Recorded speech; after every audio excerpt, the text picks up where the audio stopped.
we visited Pуассон. Maybe we should head over and have a look around. Hey, traveler. Pаймon. Oh, Pаймon knows that voice. Over here.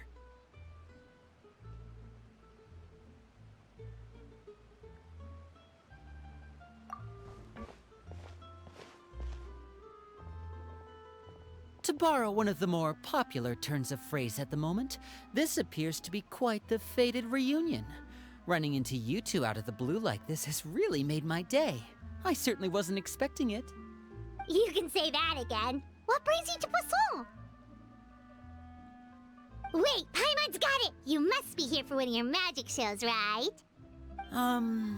Actually, we've run into a bit of trouble on the home front, so Father arranged for us to stay in Pуассон for the time being.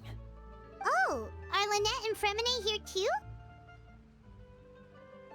Yep, along with most of the other members of the House of the Hearth. You may have noticed Pуасson seems a bit more crowded than usual. So you're saying nearly the entire organization has moved to Pуасson? Sounds like you've run into way more than just a bit of trouble. What's really going on? Well... Since the two of you are so curious, perhaps I can fill in the gaps. You scared Pаймon half to death! Father, you're here.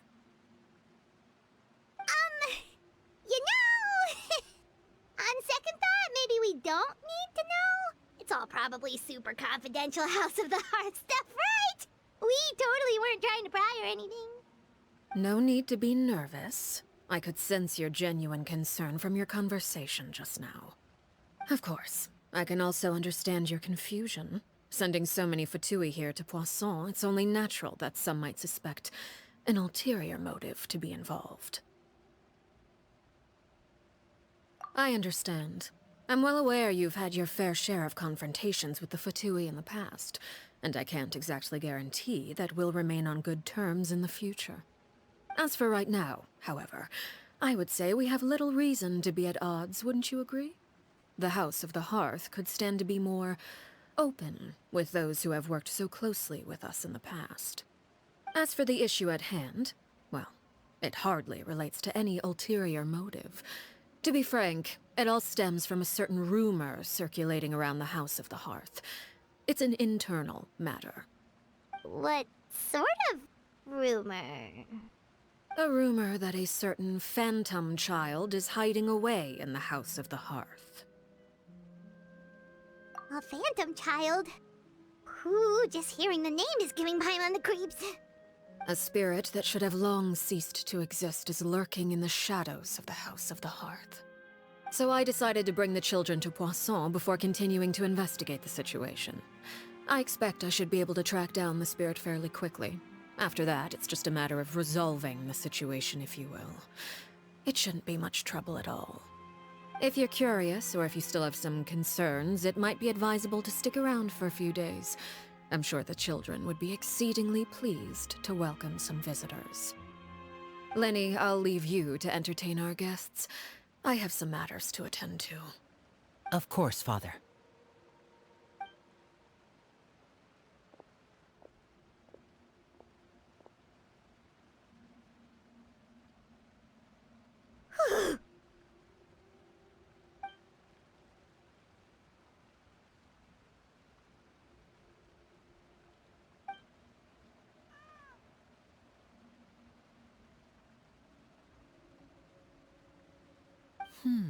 It has long been a dream of mine to invite you to our home and introduce you to my other siblings. You're quite well known in the organization already. A lot of people have been talking about you, especially after everything with the prophecy. If you're willing, why don't you stay a while and have a little chat with us? Alright. We don't have anything else to do right now anyway. But let's be clear, we're just gonna be there as guests, okay? Don't get any funny... Oh, wait a second. If we're your guests, that probably means we'll be treated to lots of yummy food, right? Of course. During our stay in Pуасson, we've been helping out the locals with some fishing. We bring in quite the bounty every day. In fact, today's the perfect chance for me to show you what I can do in the kitchen. Let's go. I'll take you to where we're staying. We rented this house from one of the locals to use as a temporary base. I'll come back later and tidy up a bit. After that, it should be all ready for you to stay in tonight. Awesome, thanks! So, where are we off to now? Well, when I happened to run into you two earlier, I was actually in the middle of distributing some supplies. With this many people staying in Pуассон, we have to bring in outside supplies every now and then. I should probably make sure the rest of these provisions get delivered, otherwise people might start to get antsy. Okay, we'll come with! There are all sorts of rumors about your organization floating around out there. Paimon's not sure if she could even take a wild guess as to what's true and what's not. But now that we finally have the chance to see a day in the life of the house, we can take a good look at how you operate! Well, you're more than welcome to come along. Just follow me.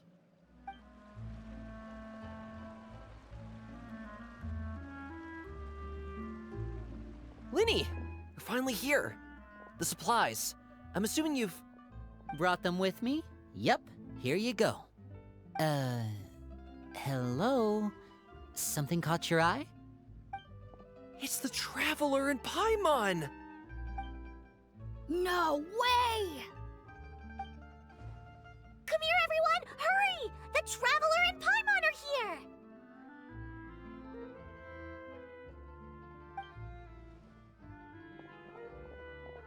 One at a time, please. Don't crowd around them all at once. We don't want to scare off our guests now, do we? Oh, it's all right! Gotta say, Pаймon didn't realize we were this famous. Of course! Father and Linny have told us so much about you. Father told us about how you helped Linny. According to her, you're a trustworthy friend. And as far as she's concerned, that's pretty much the highest compliment we've ever heard her give. As you can imagine, everyone's been very curious about you. I heard the Traveler is so strong that he can move a mountain with his bare hands. I heard Pаймon eats so much that she can clean out the entire pantry at Hotel Tabor in just 3 days! Wait a second! That's the rumor you heard about Pаймon? Oh, not cool at all! Oh, wait! When guests visit, you're supposed to give them gifts and stuff, right? Oh, we don't need something like that. Besides, we don't have anything to give to you! Come on, we insist! I can give you some of my new potions. Just pick your poison. And by that, I mean medicine or actual poison. I've got both. Huh? Or maybe Shaplo can teach you guys about stealth! He's super good at it! He's never been caught. Ah, now that's not a bad idea. I know you usually prefer to fight head-on, but it never hurts to expand your bag of tricks, right? When it comes to eliminating your enemies, staying quiet can go a long way. Trust me, I would know. I was poisoned not too long ago, and I'm still dealing with the after effects. So I'm not quite as good as I was before, but I can still give you some pointers. Wait, when you said gifts, I didn't think you meant poison and stealth tactics. But those are the best things we can give you. You don't like them? Ooh, how about this? Tell me the name of someone who really annoys you, and we'll teach him a lesson for you. All right, Fold, Selwar. I think that's enough suggestions for now. When it comes to being a good host, it's the thought that counts. You don't need a physical gift to make our guests happy. In fact, pestering them with suggestion after suggestion might make them more annoyed than anything. I would say your enthusiasm has certainly gotten across. Really? Awesome! It's been so long since we have had guests to play with. If there's anything you need, just let us know. Yeah, especially if it's poison or something. I've got all sorts of potions for that. Well, we'll talk to you all later. We've still got supplies to distribute. All right, see you later.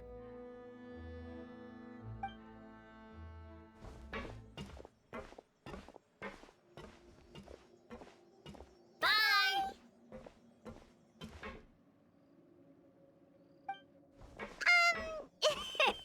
Lenny, about all that poison and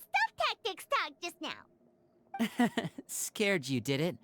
That kind of talk comes with being part of the House of the Hearth.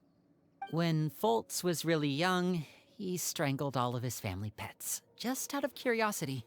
He was labeled a dangerous problem child and was abandoned by his family. Elwar has an unnatural obsession with potions. Father has forbidden her from trying all the different concoctions she comes up with, but she still tries to test them in secret. You really have to keep an eye on that one. Chaplot is around my age. While I'm mainly responsible for collecting intelligence, he handles surveillance. He's very passionate about his work and has no reservations about taking on some very difficult missions. I know you two probably aren't used to that kind of talk, but I can promise you they only had the best of intentions. Things like stealth tactics and developing different poisons, they really mean a lot to them. They were just trying to share the best of what they could offer, that's all. Filial, supplies are here. Thanks. And who are these two? Outsiders? Allow me to introduce you. This is the Traveler and Pаймon. Oh, you're the famous duo I've been hearing so much about. It's nice to meet you. I heard you've traveled to all sorts of places. Is that true? Of course! We're making our way all across to that! Oh, good for you. You must be pretty familiar with Fontaine by now, then. Have you seen the new opera that started running recently? I think it's called... The 4,000 Thieves? Oh, this is the first we've heard of it. It seems like it's going to be fantastic. From what I've been able to tell from the posters, anyway. You should definitely check it out if you have the time. Oh, and there's The Blind Maiden, too. That one is supposed to have audience interaction. Seems pretty interesting. After this mission is over, I think I'll go get a manicure. Oh, maybe I should dye my hair. Wonder how much it'll cost. Is it just Paimon, or do these two seem much easier to get along with than the others? Looks like the House of the Hearth has some normal members after all. I heard that. Oh! Oops. I'm guessing you're referring to Foltz and the others? Yeah, we're definitely not all like them. I bet those crazies are practically foaming at the mouth right now. I'm sure they just can't wait to get back to Snezhnaya to carry out the plan. That's enough, Filial. Don't talk about family members behind their back, right? Whatever. Let's go. Guess this is goodbye then. If you ever have some time, we should go see the opera together.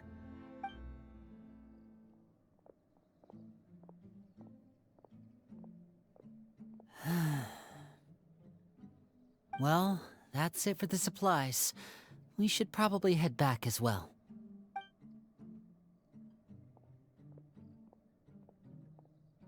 Well, they didn't seem too happy with each other.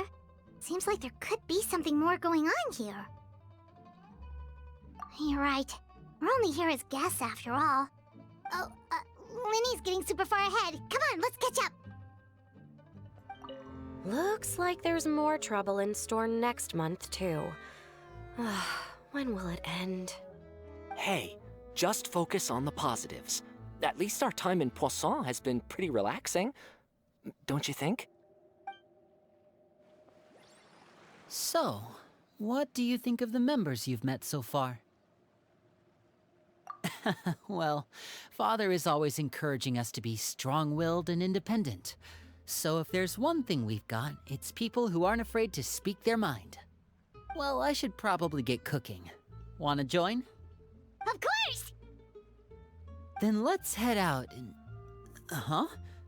Fremine? What are you doing here? Fremine! Nice to see you again! You too. I heard you're here as guests of House of the Hearth. Welcome. We were just going to make some food. Why don't you come along? I could use some help in the kitchen, and I seem to remember you mentioning you wanted to make seafood soup for the traveler in Pаймон. Seafood soup? Oh, Paimon's drooling already. Were you looking for something just now, Fremine? Maybe I can help. It's nothing. I just wanted to see if there were any extra supplies. Yeah, we've got some left over. What do you need? Some food and water, and some clean cloth, if possible. No problem. Give me a second here. Food, water... Wait a minute. What do you need all of those for? You're not on any missions as far as I'm aware, and you were just going to come eat with us. So what's this all about? I thought I'd grab an extra portion because I get hungry at night. Could be because I'm growing, you know, and... Fremine, you remember what I told you? You're not like me. Your lying skills still need some work. Tell me what's going on. Is it really bad enough that you have to keep it from your own brother? Maybe it'll be better if we gave them some space.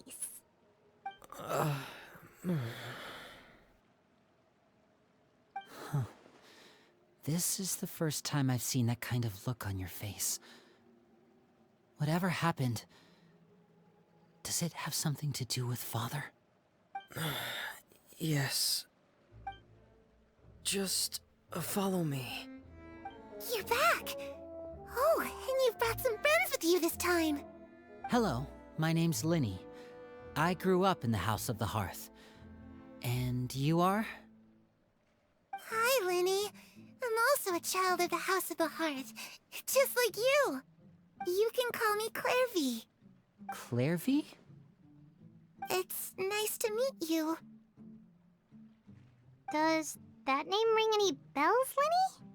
No, not at all. That's not a name we have on our roster, I'm sure of it. What I'm not sure of, though, is how she managed to sneak in. She must be the phantom child Father's been searching for. From the looks of it, I'm guessing you were the one that found her, Fremine. You, haven't told Father, have you? No, I haven't told anyone. I've just been keeping her hidden. For how long? About half a month now. So ever since we got to Pуассон, then. Do you have any idea what you're doing? I know what I'm doing. Really? 'Cause from where I'm standing, it looks like you're hiding the very person Father has been trying to find. If Father finds out about this, everyone involved is going to be punished. You know the rules of the house, Fremine. I know you do. Father doesn't tolerate any form of betrayal. So why are you doing this? I've thought it through. And I just can't hand her over like that. Linny, don't you remember last year? Chaplot nearly died after getting poisoned during that one mission. He wasn't able to get back before the poison started taking effect, and not a single person was there to help him. That night, while I was sleeping, I heard a voice telling me to go save him. I opened my eyes, but I couldn't find the source of the voice. I thought maybe I was just hearing things, but I went to look for him anyway. Luckily, I got there with enough time to save his life. That feeling of being haunted, of hearing voices, it's happened many times in the House of the Hearth. I'm sure you've noticed. So what you're saying is, that was her? She was the one who spoke to you that night? Unless there are other spirits roaming around the House of the Hearth, I don't think there's any other possibility. If Clairvy were our enemy, it wouldn't matter whether she was a spirit or an actual child. I would have acted without a second thought, because that's what Father ordered us to do. But she's been living with us, helping us from the shadows all this time. I think that makes her family. I couldn't just hand her over to be dealt with. Not when there's so much we still don't know. So what's your plan then? You can't keep her here forever. Someone is bound to find out eventually. I haven't thought that far yet. I don't want to disobey an order from Father, but I also don't want to put Clairvy in danger. Come with me. There are a couple things I'd like to say to you in private.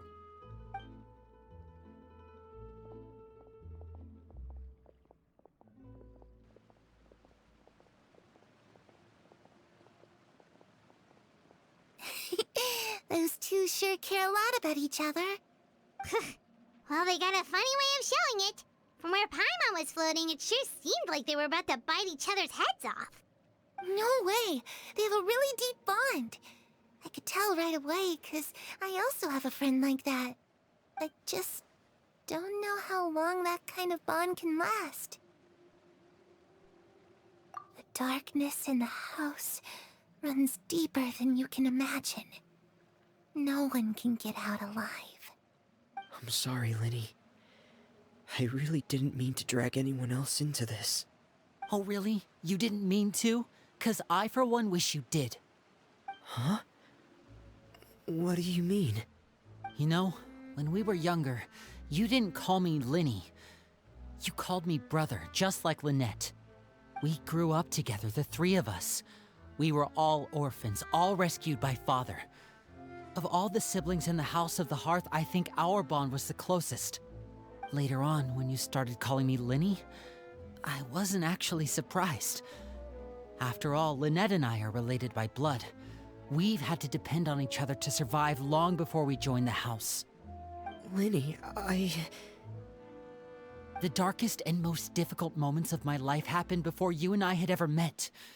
I'm sure that's true for you as well. Even so, Fremine, we've stood by each other for all these years now, and to me, that means more than blood. You and Lynette are the most important people in my life. No one can replace you. So I won't let you face anything alone. Not if I can help it. Oh, looks like things are getting kinda heated between Linny and Fremine. Maybe we should go check on them. Hey, you two! Hope we aren't interrupting anything. Like a fight, or... Oh, wait a minute, Fremine. You're not crying, are you? Is everything alright? Everything's fine. Thanks for asking. Well, we're all friends here, right? We've been through so much together, so if there's anything we can do to help, just say the word. It's just a small family dispute. It's not something our guests should trouble themselves with. In fact, it might be better if your stay ended here. What are you getting at, Traveler? When guests are around, families are often on their best behavior. And any disputes are less likely to escalate. That's what you're trying to say, isn't it? I just... Thank you. I was really hoping to keep you out of it. But even if I could think of some other reason to turn you away, I'm not sure I could convince you. I know things could turn dangerous, so I promise you this. From now on, I'll protect you like my life depends on it. Me too. Well, back to the matter at hand then. If we don't plan on handing Clairvy over to Father, then our only other option is to solve the mystery of her identity before Father is able to track her down. That means finding out where she came from and what she's doing here. Then we can send her on her merry way and pretend like none of this ever happened. I've tried that already. And? And... nothing. I tried taking her somewhere really far away, but... after some time, she just reappeared. She even came with us all the way to Pуассон. It seems like wherever the house is, she follows.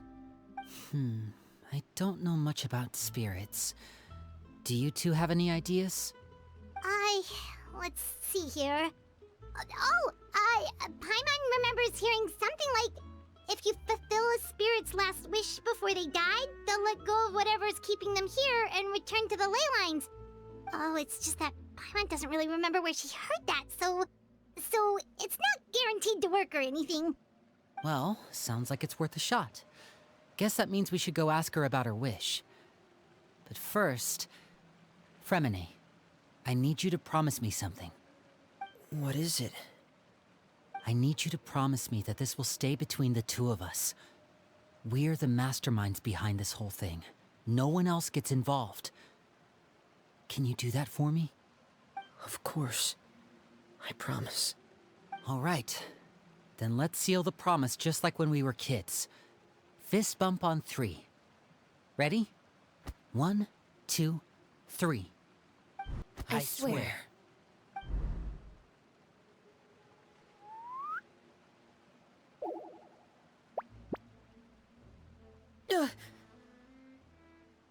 Whoa! Lynette! But what a surprise! What brings you here, dear sister? And, when exactly did you get here?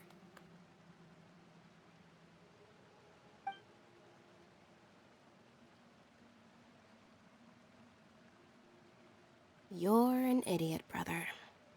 And you too, Fremine.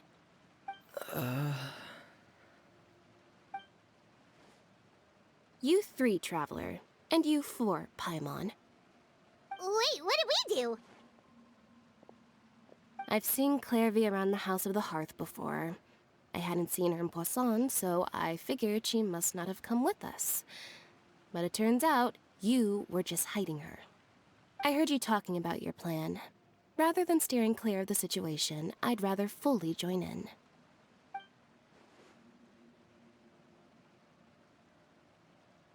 If you don't agree, I'll have no choice but to report everything back to Father.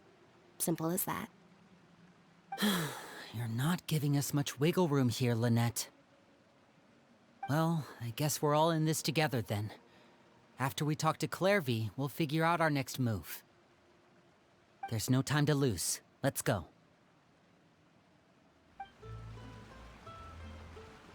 I'm full.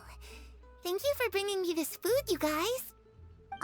She said she's full, but the food doesn't look like it's even been touched. That's right. Based on what I've been able to observe, it doesn't seem like Clairvy can interact with the physical world at all. Still, when she's presented with food, she'll always linger around it for a good little while. Maybe, in her mind, she really is eating those things. Does she know that she has already passed away? I've tried to ask her, but she didn't answer. My guess is that she's just as confused as we are. Or maybe she couldn't understand the question at all. Clairvy, if you've got some time, I'd like to ask you a few questions. Sure. Oh, another new friend. Hi, I'm Clairvy. Hello. Clairvy, how did you join the House of the Hearth? Huh? Isn't it the same for everybody? A knave brings you here and then you can't leave. It's just that your name, it's not on the roster. And I've never seen you before. The roster? Oh, I get it now. I think there might be some things you don't know about this place.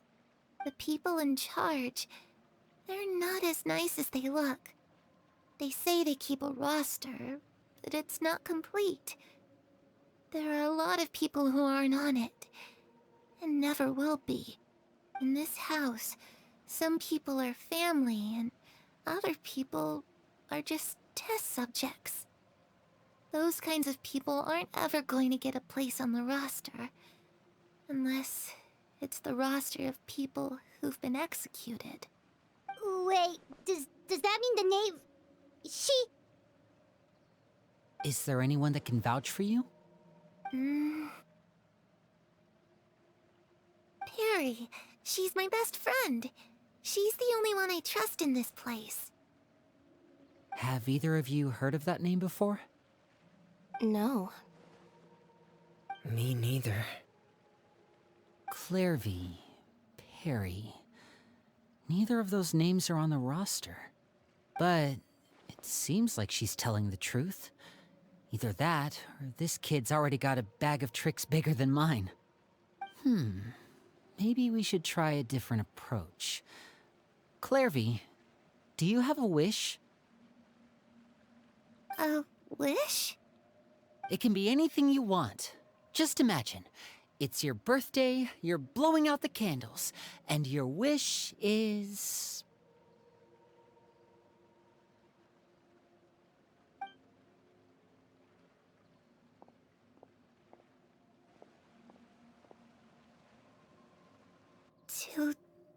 To go outside, where the sun can find me.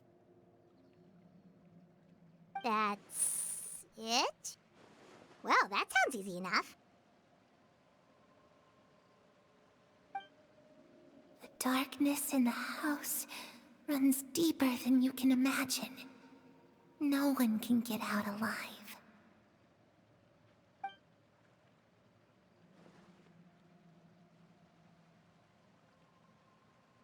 Okay, time to divide and conquer.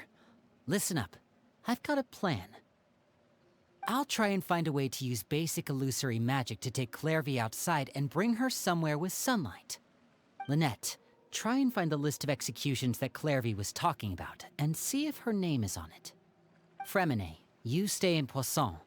We can't be the only ones who've had run-ins with Clairvy. I need you to collect intel on everything she's said and done. Understood. I'll try my best. What about us? What should we do? I really appreciate your willingness to help, but this is a family matter. I don't want to drag you in too deep. It's too risky. Let me think. Since Father considers you to be guests, maybe you could stick by her side for a little while. You don't need to do anything except keep up some nice, casual conversation. Ah, Pаймon gets it. You want us to distract her. I'll give you a magic bird. If Father suspects something, all you need to do is release it when she's not looking, and it'll alert me that something's wrong. Of course, that's only as a last resort. If Father doesn't seem to notice us, there's no need to make contact. We'll reconvene here tonight after all's said and done. If the worst-case scenario happens and we're discovered, just tell Father everything. We're not going to let our guests get punished for our own actions. That's where we draw the line. You too. Okay, this is where we part. Father should be at the beach nearby.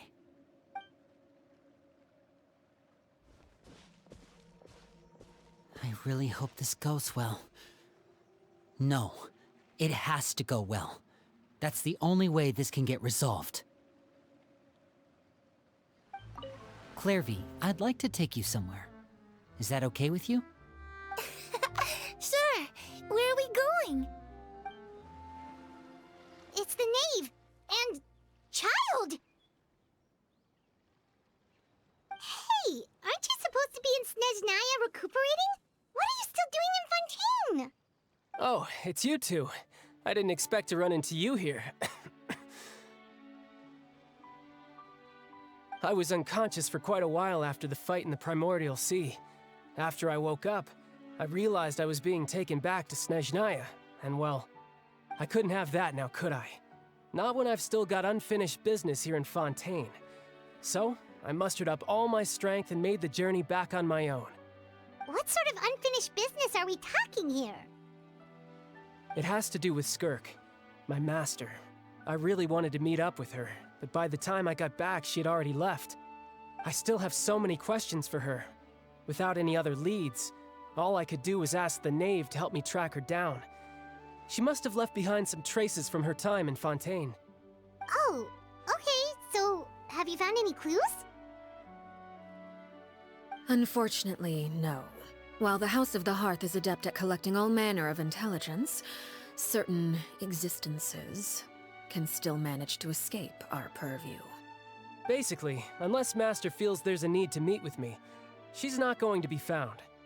But that problem has an easy fix. I just need to become stronger, and then... Pаймon thinks you should focus on getting better first. The worst of it is over. It's all thanks to that one kid from the House of the Hearth. Elwar, I think her name was. She gave me a bunch of random potions to drink. They didn't go down easy, let me tell you. Pain and chills all over. But they really did help speed up my recovery. And that's good, because it looks like I really do have to head back this time. The old man's been putting the pressure on me. He sent someone to tell me I'm needed for some sort of project. Project Stuja? Yeah, that's the one. I heard Regrader's involved too. I'm not looking forward to having to listen to all his monologuing, that's for sure. Hey, maybe you could think of a way for me to stay in Fontaine for a little longer. Helping Linny and the others brush up on their fighting skills would be far more interesting. If you and I could spar, that would be even better. I've been waiting for a chance to see you go all out. And what a sweet little daydream that is. But I also have a role to play in all this. I'll be leaving Fontaine shortly as well. Besides, considering how little they see fit to step outside the homeland, being called on to return to Snezhnaya by such illustrious dignitaries, what a great honor. Wouldn't you agree? One I could do without, I'd say. Is it just Paimon? Or does it kind of seem like they're... So, dear guests of the House of the Hearth, to what do I owe the visit?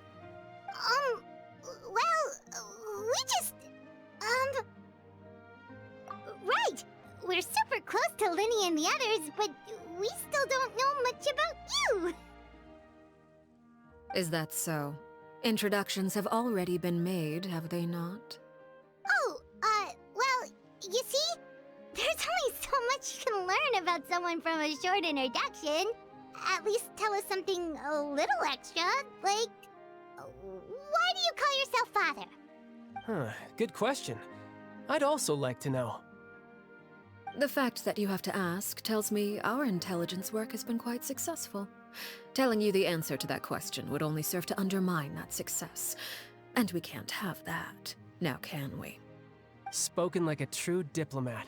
That was some expert sidestepping right there. Well, if there's nothing else, I think I'll take my leave. I still have a small matter to resolve at home. Wait, don't go!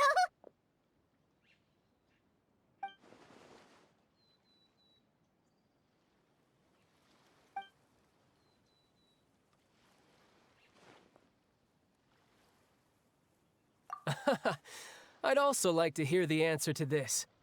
I've met some of the members of your organization, and they all seemed like really good kids. They actually reminded me of Tonya and Tusser.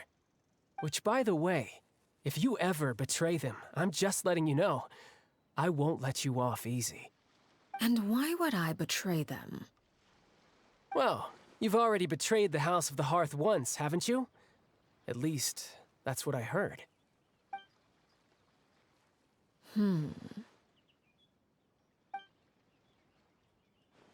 Okay, I admit. That's just what the old man told me. The rooster, I mean.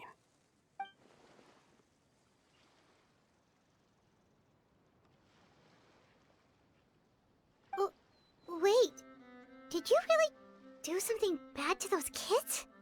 Never mind what I've done. I'm more curious as to what the mighty rooster had to say. Care to enlighten me? Well, nothing much.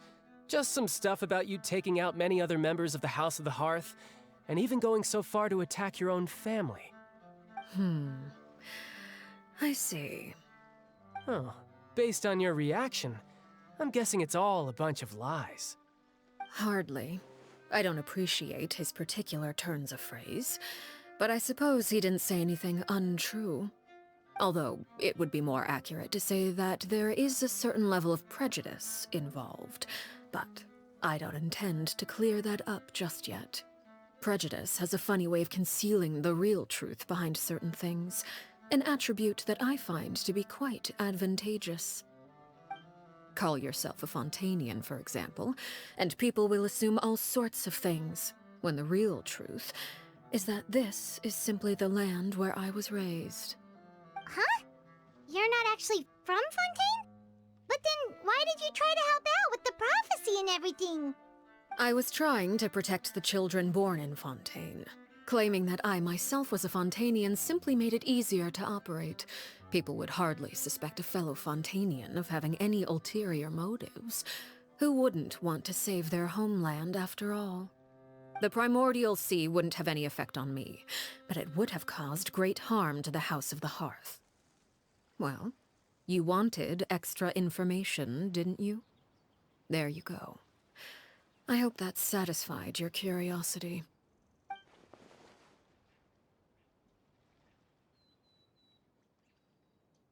So, you stayed in Fontaine for the kids. I guess I was wrong to believe you'd betray them. Apologies. Looks like I was holding on to some prejudices myself. Good. Like I said, I like it when others have misconceptions of me. Actually, while I was recuperating at the House of the Hearth, there was something else that really caught my attention. I heard that members always resolve disputes and arguments with a friendly spar, and the loser has to back down. Seems pretty cool if you ask me. Would also give them plenty of opportunities to hone their skills. Well, that's only a recent development.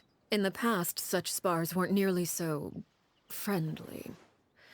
The losing party would lose everything, including their life. They were that high stakes? Whew, at least that's not a thing anymore. Well, the current atmosphere's not half bad. I'm a bit jealous, actually. You've got so many family members around you, and you even get to live with them. Having a lot of family around means dealing with a considerable amount of bickering and scheming. Once Tonya and Tusser enter their rebellious phase, I'm sure you'll understand. Just imagine. Tusser becomes obsessed with plucking out strands from the rooster's mustache, or Tonya decides to dye her hair 42 different colors. Okay. I get the picture.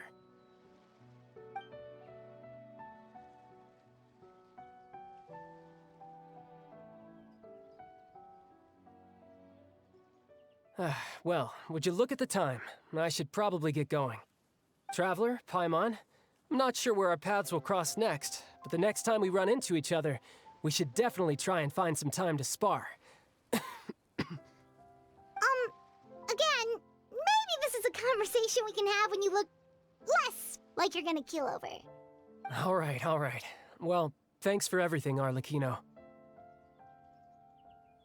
No thanks necessary. You also played a part in obtaining the Gnosis. I would say we can call ourselves even. I like the sound of that.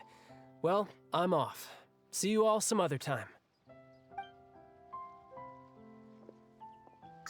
We should probably get going too. Do you want to head back with us? Oh? You want me to leave so soon? Oh, well, you see, I'm rather enjoying the evening breeze. If you don't mind, I think I'll stick around for a bit. I have some things to think about. Apologies for not attending to you like a proper host. Please forgive this slight. I do hope you'll have a pleasant stay. We managed to keep her distracted until nightfall. Good thing Child was there to keep the conversation going. You don't think she suspected anything, do you? Oh, I wonder if Liddy ran into any issues. Let's hurry back and see how everything went. Oh? You decided to stay a little longer? Let's take in the ocean view together, then. Lenny, how did everything go? Well, long story short, we ran into a small issue. Clairvy can't go into the sunlight. Everything was fine at first. She followed me up to the surface just like I told her.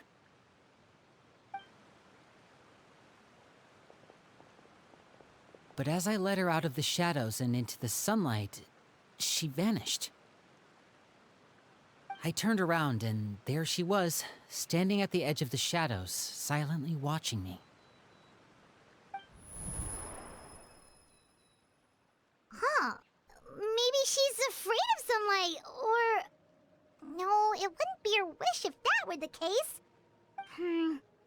Well, we could always try pushing her into it. Oh, true. I've pretty much tried it all already. Nothing worked. Eventually, the sun went down, so all I could do was bring her back here. How did it go with you, Lynette? Good. I've got the list. It's right here. Really? Well, what are we waiting for? Let's take a look! Oh, that's a lot of pages. Oh, it's gonna take forever to get through it all. We can each take a section. Here. La Pouillade, l'endroit, Chambel, horaire.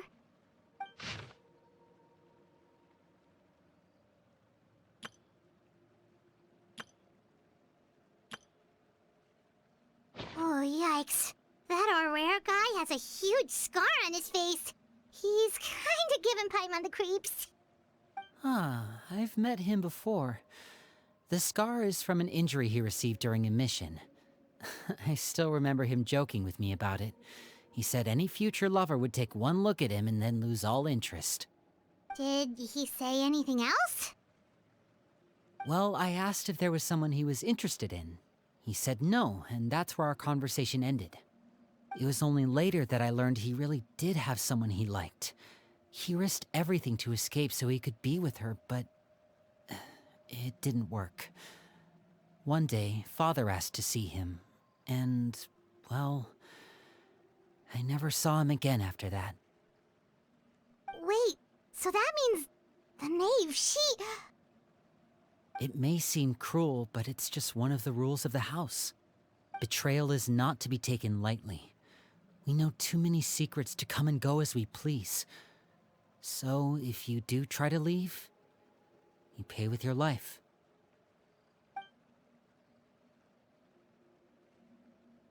Her name's not here, huh? Well, that's not too surprising. It doesn't seem like this list is complete. It only contains records dating back around 5 years. Let's shift our attention then. Fremine, were you able to find anything out? Fremine. Sorry. I was thinking about something. I managed to talk to quite a few people, but I couldn't help but notice that the atmosphere in the house was a little... strange. Strange? Yeah, I mean, I know there have been arguments in the past, times when people haven't gotten along. Chaplot and Filiol are a good example of that. Oh, those are two of the people that we met while delivering supplies. Pаймon can see how they might not get along. They had very different vibes, and their, interests seem to be pretty different as well. That's to be expected, actually. Father brought us all here, shared her knowledge with us, taught us how to fight.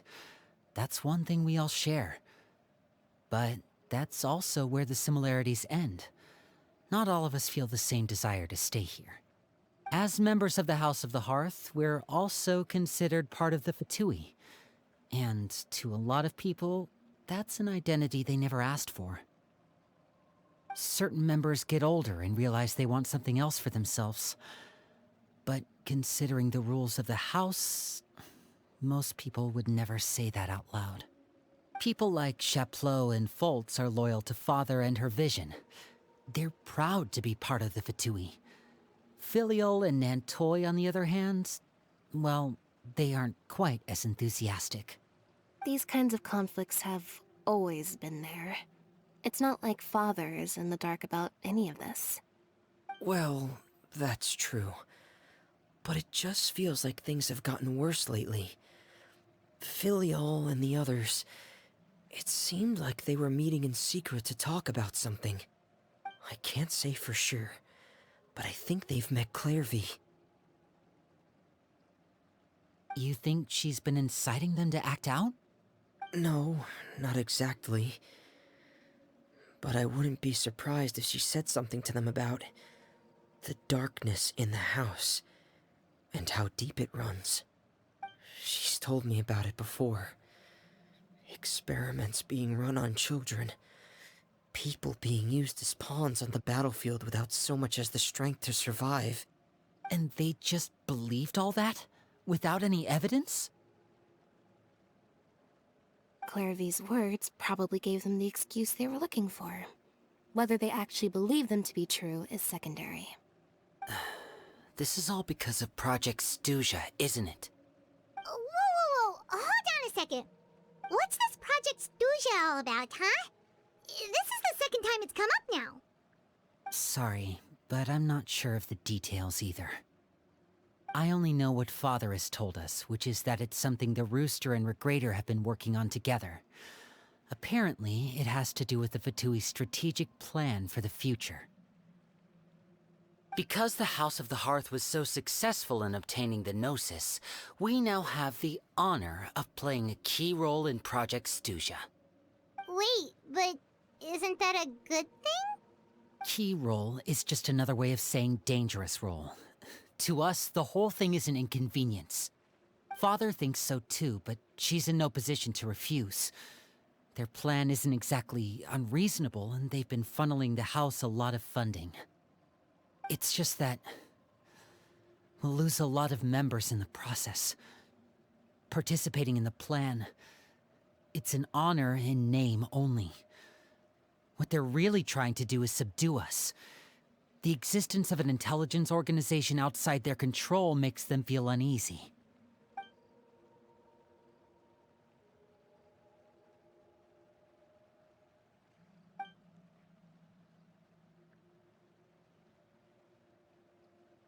Okay, super complicated top secret Fatui business aside, what does all of this have to do with the conflicts you were talking about earlier?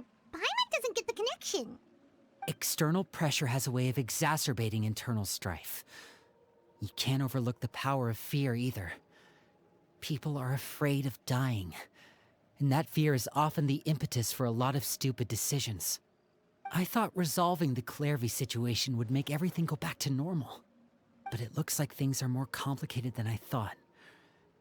If we leave Filiol and the others to their own devices, sooner or later, Father will be forced to take action.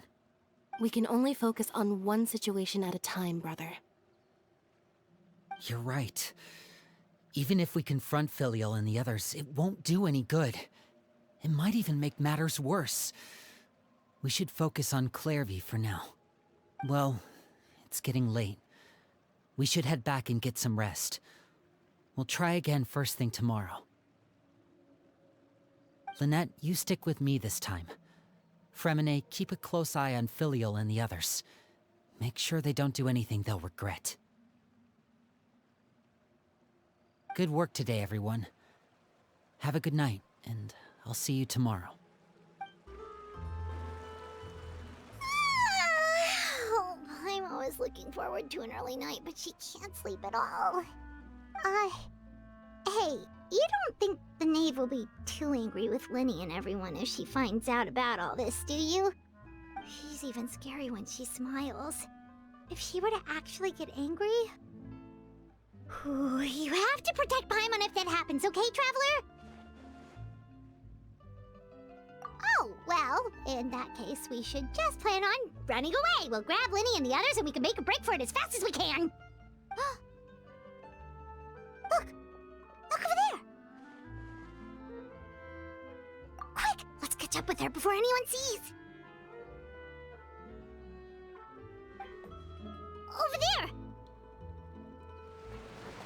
Oh, where is she going? Oh, if someone sees her, we're toast! Oh, look! She stopped!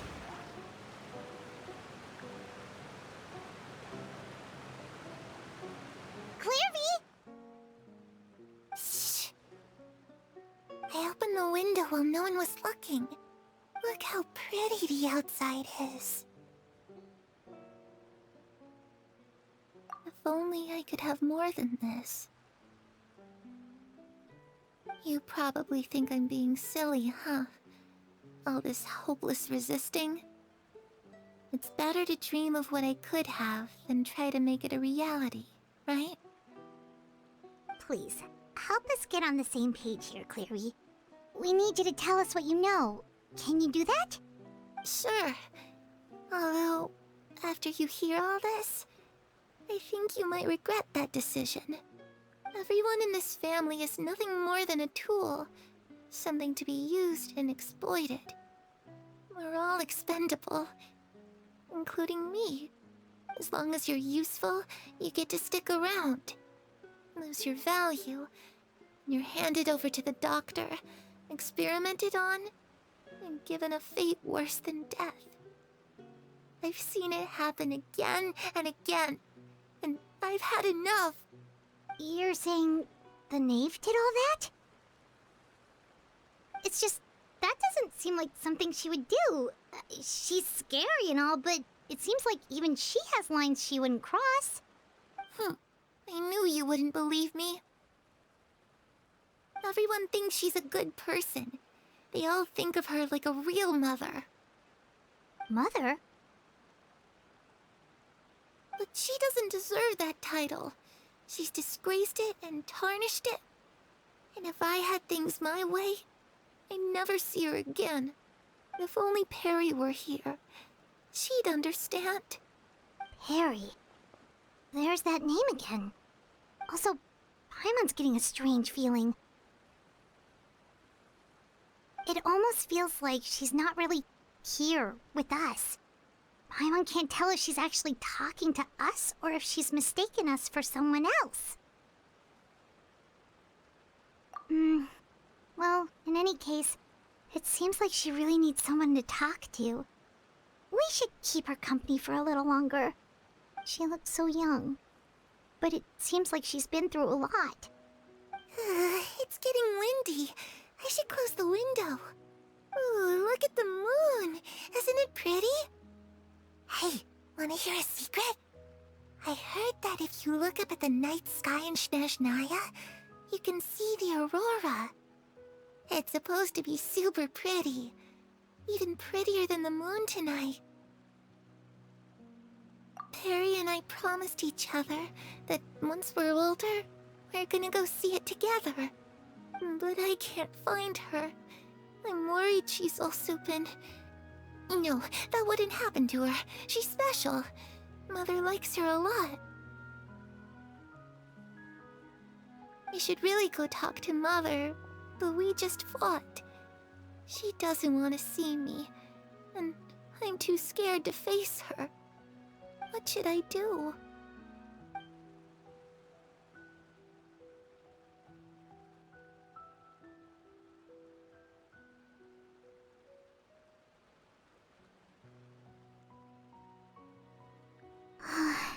Paimon really doesn't understand what's going on with her.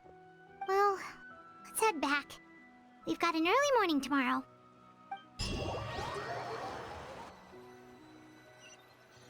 All right, looks like we're all here.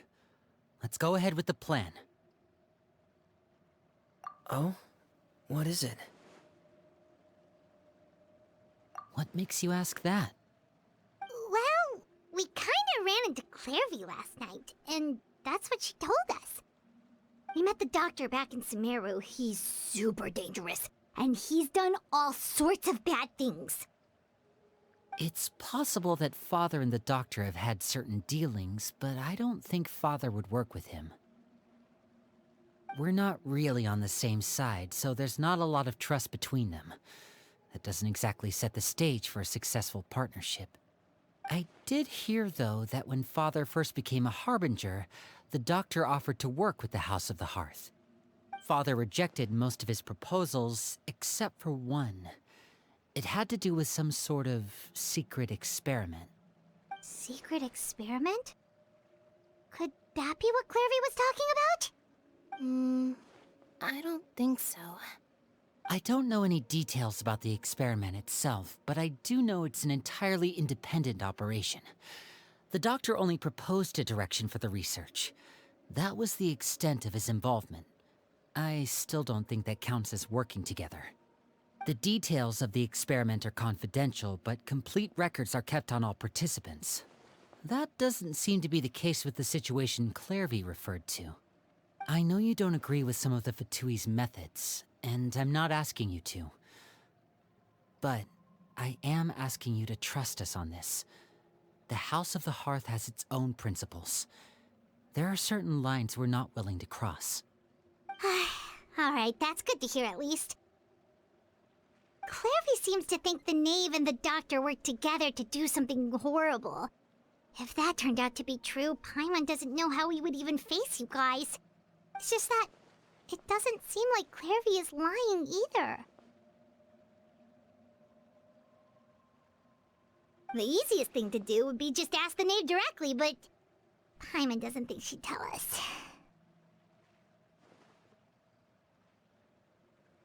Father didn't come back last night. She's probably still near the shore. We'll be counting on you to distract her. Lynette, you're with me. Fremine, you know what to do. Be on your guard, everyone. All right, let's get to it. Where are we going today? Let's try somewhere further away this time.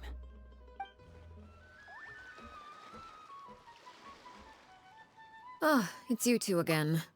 I must say, you look a bit pale. Did you have trouble sleeping last night? A little. Perhaps if you had less on your mind, you'd be able to absolve yourself of such troubles. So what are you planning to do now? Catch up on some sleep? Or should I give you some time to rack your brain for a topic to discuss before I ask any questions? Although I must profess to being curious. Without child here, how do you plan on distracting me? Us? Distract you? A good one. But no, we were just here for a chat. Looks like you could have used some extra time to think. No matter. If you don't have any other plans, why don't you accompany me somewhere? Don't worry. I'll be sure to steer clear of any scheming children. The ocean breeze is sure nice today. Children always think they can hide things from the grown-ups. But nothing gets past me. Least of all a little scheming. I think I'll let them have at it for a little longer. I can be very patient. Well, I'll leave you to think things over. If you're so inclined, meet me outside the Palais Mermonia. Good things come to children who do as they're told. So I do hope you decide to tag along. If only for your friends' sakes. What should we do? She clearly knows about everything we've been doing, and Pаймon doesn't think it'd be a stretch to say she was threatening us just now.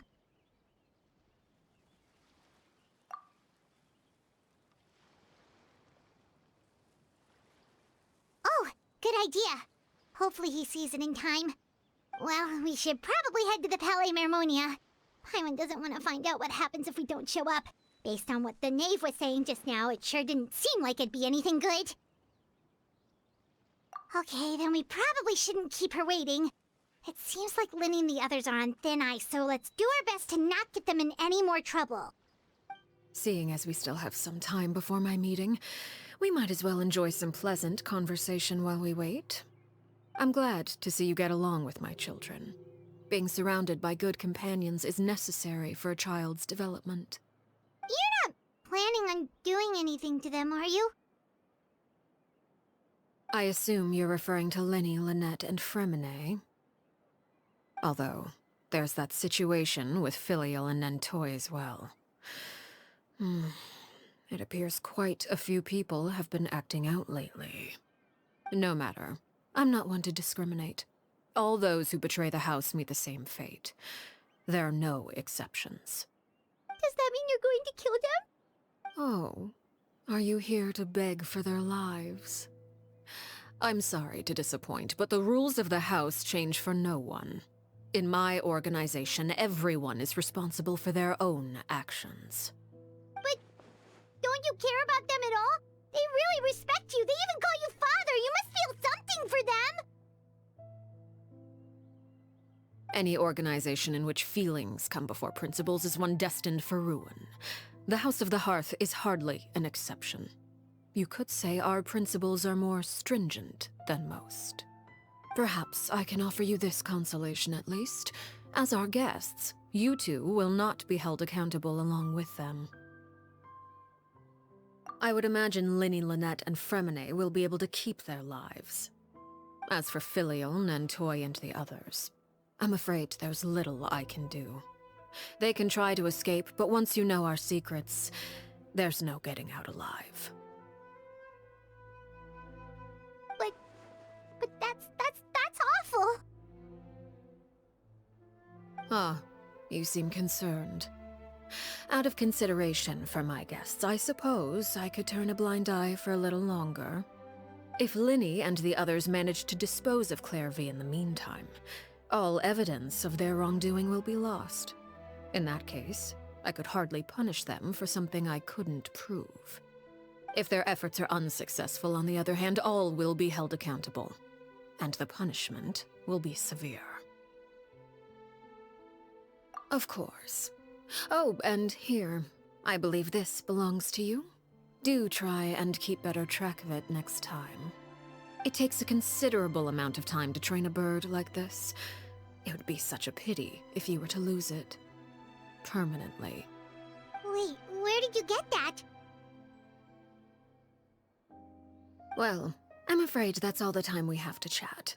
Now, for the matter at hand. I asked you to meet me here because I have business at the Palais Mermonia.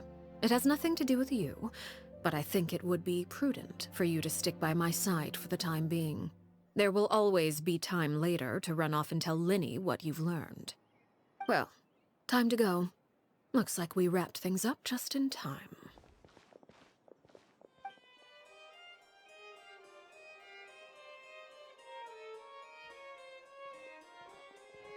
It's been a while, Monsieur Neuvillette. I must say, I wasn't expecting my meeting request to be approved quite so quickly. The Palais Mermonia operates with an efficiency worthy of admiration. It is only right that an esteemed diplomat such as yourself should be afforded the proper level of respect. Although, if I may speak plainly, I must confess that I did not anticipate we would have the occasion to meet again after presenting you with the Gnosis. I see you've brought the Traveler and Pаймon with you as well. If I may inquire as to the purpose of your visit. I'll be departing Fontaine shortly. There is, however, an outstanding matter that I would like to see resolved before I go. It requires a rather lengthy explanation, I'm afraid. So I took the liberty of explaining everything in this proposal. Please review it at your leisure, Monsieur Neuvillette.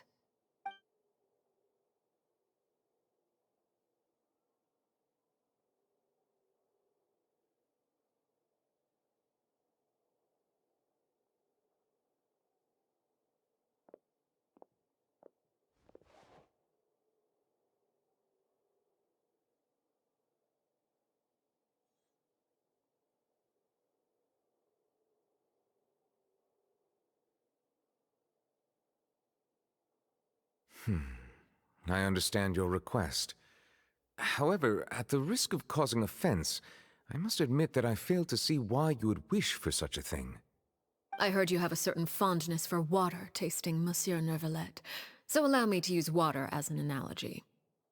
A family is like a large body of water with countless rivers flowing in and out. As someone who watches over this system, I would hope that each river that flows from the source will eventually reach the ocean. Of course, objectively speaking, I know this is impossible. Most of the rivers will dry up along the way, disappearing into the ground and leaving nothing but a barren riverbed behind.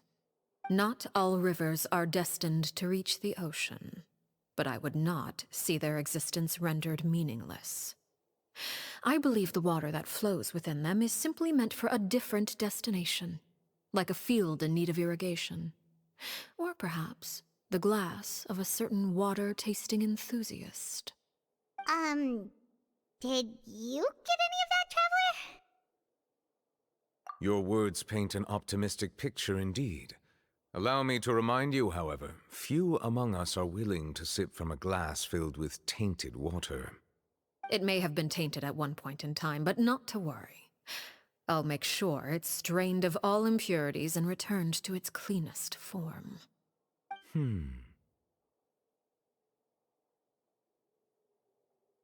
I seem to recall there being a transactional aspect to your proposal. Perhaps you could expound on that? If you accept my proposal, Monsieur Neuvillette, I will gradually withdraw my forces from Fontaine. And, unless absolutely necessary, I will no longer carry out any special missions within Fontaine. I presume I can take your words to mean that, in the future, cases similar to the Tartuffe assassination will cease to cross my desk? Tartuffe? Ah, that thief who embezzled funds from all those charities, you mean?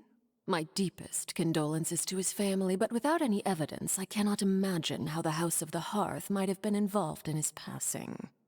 Of course, if you accept my proposal, Monsieur Neuvillette, I'm sure certain measures could be taken to reduce the frequency of such troubles.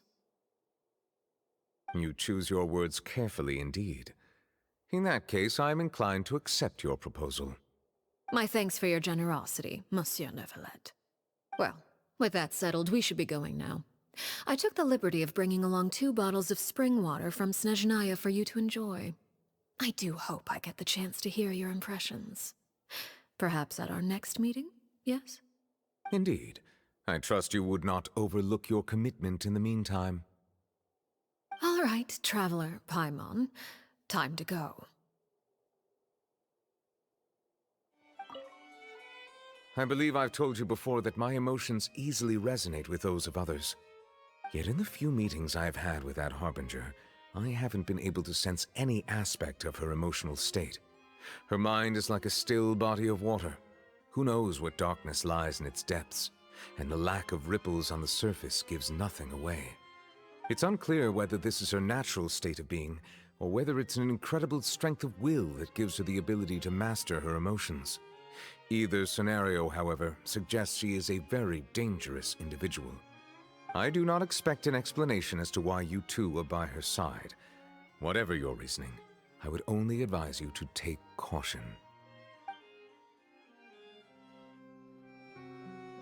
So, what exactly were you talking about back there? Paimon only heard you mention some rivers, a large body of water, and then some kind of irrigation scheme. You really want to know? I would imagine there might be more pressing concerns at the moment. Lenny, Paimon really hopes everything's going okay.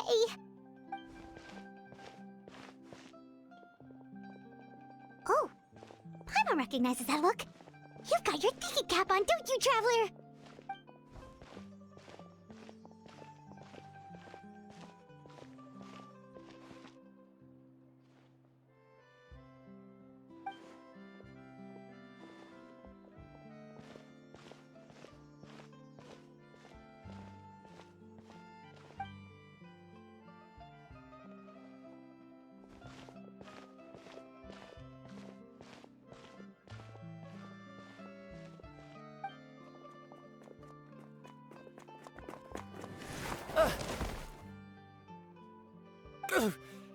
Oh, shoot.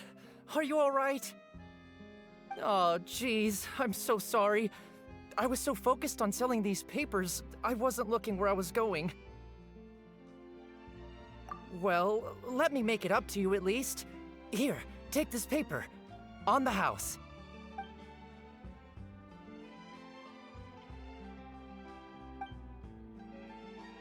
Oh, you don't have to give us anything. Please, I want to. It's not like I'm short on supply. All the extras will be useless come tomorrow anyway. It's my fault, really. I was just trying to bring home some extra mora for the family, but I bit off more than I can chew. I haven't had many takers today, so I'm still swimming in papers. What's going on here? Nothing much. I just ran into your friend here on accident. I should probably get going, actually, so... Hold on. Of course, I'm happy to compensate you with Mora, it's just... I don't have any on me at the moment. I'll take 3 papers. Here. Your payment. Oh! Thank you for your patronage. May the Archons bless you with good fortune. If only I had the chance to run into such generous customers every day. I should probably just take on a smaller inventory though, right? I'm getting married soon, so sometimes it's hard to not get ahead of myself. Anyway, I should head out. Goodbye! Well, now that my affairs are settled, we should take the boat back to Pуассон. We've even acquired some light reading to enjoy along the way. Actually, why don't we stick around for a little longer? Pаймon just realized how hungry she is. She can't head back to Pуасson on an empty stomach.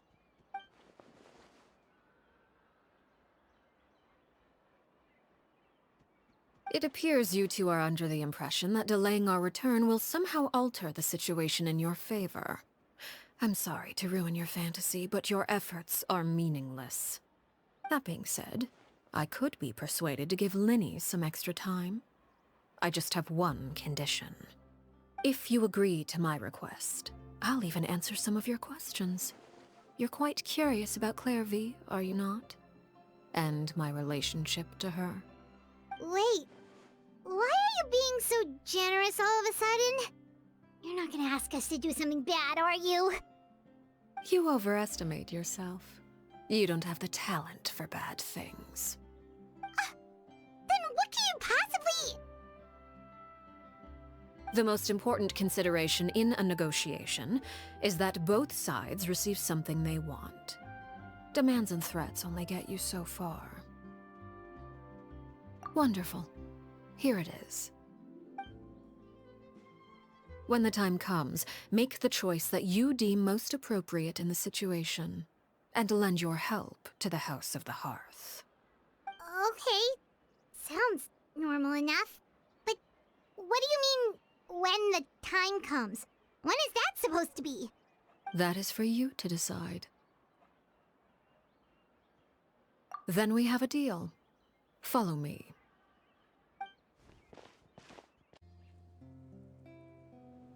What is this place? Somewhere long forgotten by everyone. It used to be a grand building.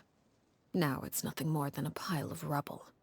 No one comes here anymore, nor does anyone care about what once happened here. Although, this place does have something to do with the story I'm about to tell you. It was before I became a harbinger, and before Linny and the others joined the House of the Hearth. Due to certain events, I first killed Claire V and then her mother. And this is where it all happened. You were the one that killed Claire V? Patience now. Allow me to explain Claire V's side of the story first. I'll start from the beginning. Claire V was 6 years old when she was brought by her mother, Crucibina, to live in the House of the Hearth. From the outside, it seemed like a fairy tale. A thriving family made up of kind adults and friendly children. Crucibina was the knave at that time, and the House of the Hearth was under her control. She was Claire V's mother by blood, but she was also the mother to all the children in the house. Claire V was happy here, for a time. But she quickly realized that being part of this family wasn't a fairy tale at all. It was a kind of purgatory. Purgatory? Exactly. The House of the Hearth takes in war orphans from all over Teyvat. But as for how to raise them, that depends entirely on the person in charge. Crucibina came up with a novel idea. She would teach the children to fight, force them to duel each other, and then crown as the king of the house the child who proved themselves most worthy of inheriting her title. It's difficult to estimate the number of children who died or were maimed in the process. There's little I can say about the ones who died. The ones that emerged with permanent injuries, on the other hand, well, they still served a purpose. They would be handed over to the doctor to be experimented on, or sent away on dangerous missions. Nothing more than tools to be used and then discarded. So those were the experiments Clairvy was talking about. But what actually happened to her? You said that Clairvy was Crucibina's daughter, so if Clairvy tried to convince her to stop what she was doing, Crucibina probably would have listened, right? Despite being Clairvy's mother, Crucibina cared little for her daughter. She forced Clairvy to join the House of the Hearth only as a means to demonstrate her own impartiality as a mother, to prove that she treated all her children equally. Clairvy did try to convince her mother to change her ways, but it was to no avail. After her efforts failed, the only other option was to rise up and try to fight back. Unfortunately, the other children had already been thoroughly indoctrinated into the illusion of happiness Crucibina had created. Of course, there was one exception. Someone Clairvy's age who knew the truth about the House of the Hearth. Her name was Peruere. Wait, the friend that Clairvy mentioned? Friend, huh? I suppose we can call her that for now. Clairvy was a cheerful and passionate person with a tenacious spirit. Peruere, on the other hand, was rather cold-blooded. Her cold-blooded nature allowed her to see through Crucibina's facade. Yet, it was also this cold-bloodedness that prevented her from acting against it. At least at first. While Clairvy longed for freedom, Peruere was convinced that, amid all the fighting and violence, she would make it until the end. Despite their differences, the two became fast friends, united by their knowledge of the truth. Clairvy told Peruere that she hoped to create a real family, where no one would be killed or sacrificed. There may have been a certain naivete to her ideas, but Clairvy proved her determination many times over. She tried countless times to run away, ask for help, or expose the truth. But her efforts only earned her beating after beating. The only thing that kept her going was her strength of will. Even with her body racked with pain, she would still stand on her tiptoes and open the window at night. She and Peruere would look out at the moon together, a fierce longing for freedom shining in her eyes. But one day that light simply vanished. Oh no. What happened? Her hopelessness resulted from a culmination of things. 10 years had passed. 10 years worth of failure after failure. She and Peruere weren't children anymore, but finding any chance to escape still seemed as hopeless as ever. It was during this time that Peruere suggested a new plan. If escaping was out of the question, why not take down the very person sitting on top of this throne of lies? Mother herself. Clairvy rejected that proposal. She claimed that, as a famous harbinger, Crucibina possessed an unimaginable amount of power. Trying to kill her would have an incredibly low chance of success. Clairvy never gave another reason, but Peruere could see it written all over her face. Clairvy still thought of Crucibina as her mother. Killing her own flesh and blood was a line she couldn't bring herself to cross. If she couldn't escape and fight back, then only one option remained. Precisely. Death was the only way that she felt she could be free. It happened during a duel.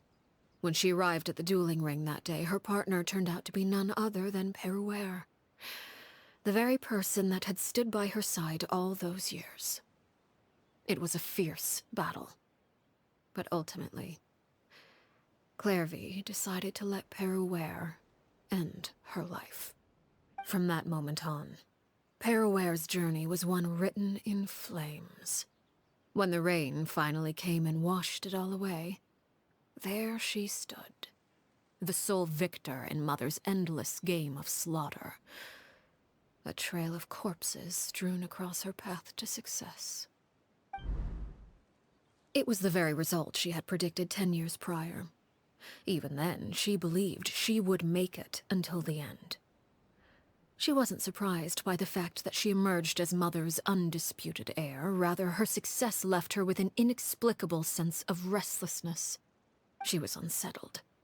And there was only one thing that could quell that sensation. Perhaps you two would like to take a guess as to what it was? Crucibina, you mean? But... Correct. This is the place where Peruere killed her best friend. A mere year later, this is also the place where she fought tooth and nail to kill the mother they shared. The moment she acted, any conception of what was right or wrong ceased to matter. It's one of the principles of the house. Only those who survive get to write the rules.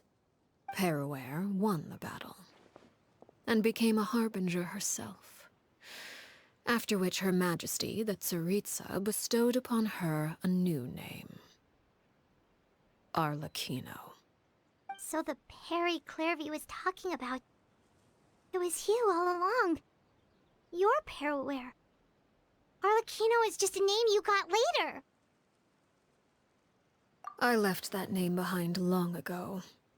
I must say, hearing it now does bring back memories. After I defeated Crucibina, the moniker of Mother died with her. I chose to forego the title she called herself, and even chose to give up my own name. I rebuilt the House of the Hearth under a new identity. Not only as Arlecchino, but as father. And that is where the story ends. Any more questions? Yeah. Based on what you just told us, Clairvy wasn't a little kid when she was killed. So the Clairvy we met... Was she really a spirit at all? I suppose you could call her an illusion born of flame. Her existence is like ashes to a fire. Something left over in the wake of blaze and ruin. You see, a certain power runs through my veins. It's not unlike a curse. My flames leave behind shadows of anything they consume.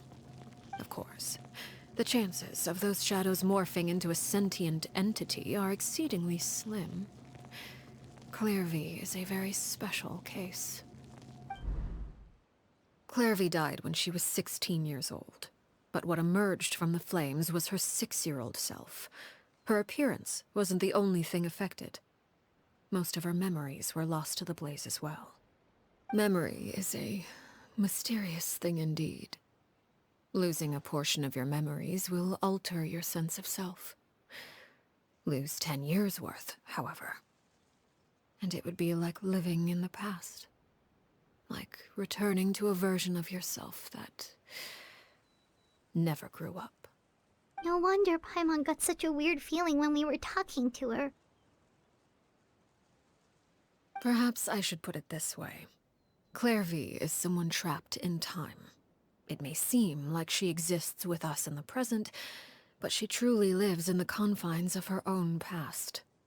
So if all of that is true, then you must have known about Clairvy for a long time. Indeed. She's a rather volatile and unstable entity.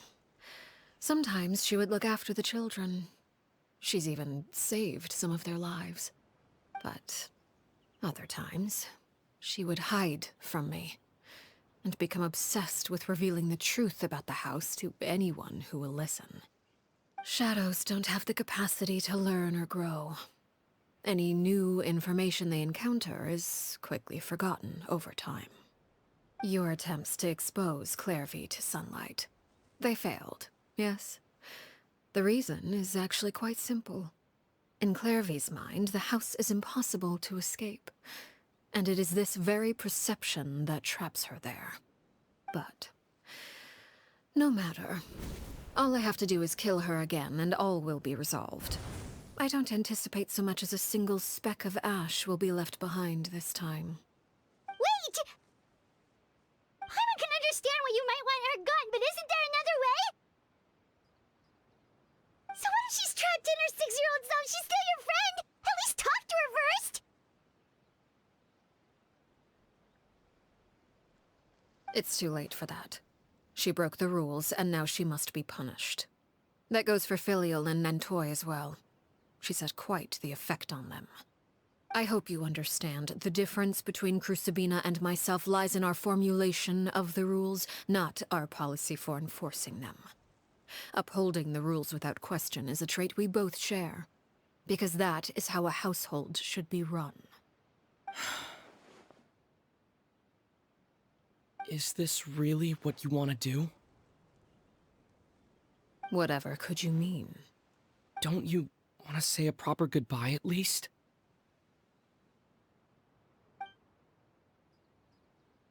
Whether as a killer or as a father, there are two things that must be avoided at all costs: anger and sorrow. Anger makes you impulsive. Sorrow causes you to waver. Well, it appears it's about time to proceed. Before we arrived, I told some of my well-behaved children to bring our troublemakers here by nightfall. I do believe I've kept my end of the deal. I gave your friends quite a bit more time. As for what happens now, we'll just have to wait and see.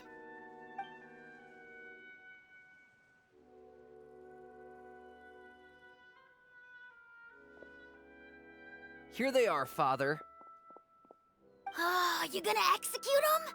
Seeing something like that would actually be a first for me. Lenny! I'm sorry. I heard about how you helped buy us more time.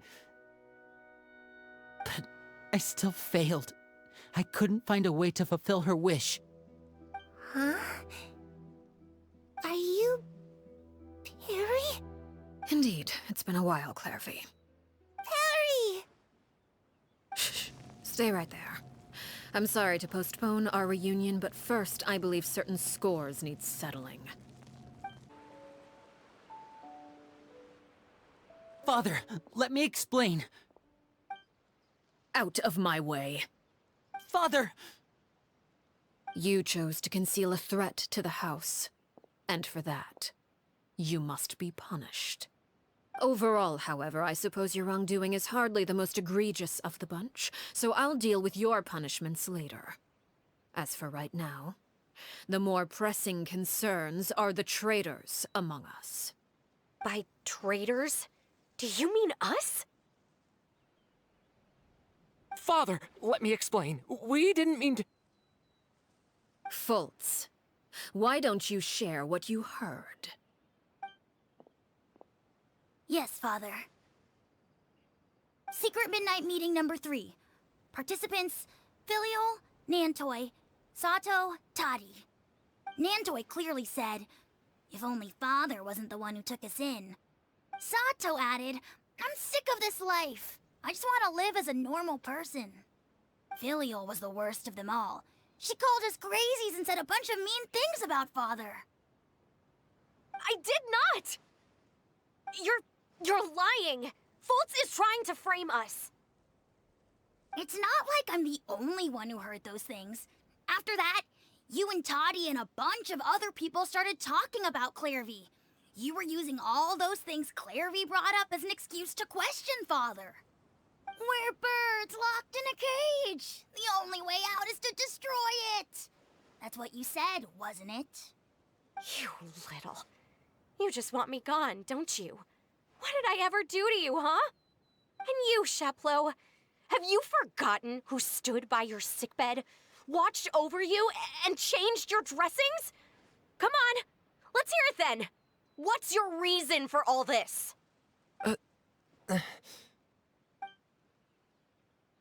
You're wrong, Filial. We don't want you to die. You're our family. Liar. You wouldn't be doing this if that were the case. So why? Why have you backed us into a corner? We all live in the House of the Hearth. You know the type of work we do, Filial.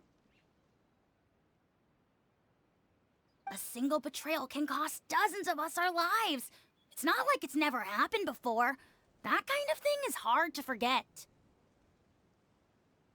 That's why the House of the Hearth cannot tolerate any form of betrayal. Ever since we came to Pуассон, you've had 7 secret meetings. A lot of the things you talked about really crossed the line. You've been spying on us for half a month? Wait a second. Now that I think about it, the move to Pуасson was just a way to make it easier to spy on us, wasn't it? Because we were all in one place. You've had this planned all along. Filial, Nantoy, I'm sorry. I owe you both my life. I owe Clairvy too. If it weren't for all your help after I got poisoned, I wouldn't be standing here today. If this were any other situation, I would do anything to repay that kindness, even if it cost me my life. But rules are rules. I'm sorry. My hands are tied. Why? Why? That's enough, Filial. We made a mistake, and we should own up to it. We broke the rules, plain and simple. And now we have to face the consequences. I'm sorry, Chapleau. Fultz. I'm sorry, Father. We accept our punishment. Chapleau, according to the rules of the House of the Hearth, how should these traitors be punished? All those who betray the house pay with their lives. And so it shall be.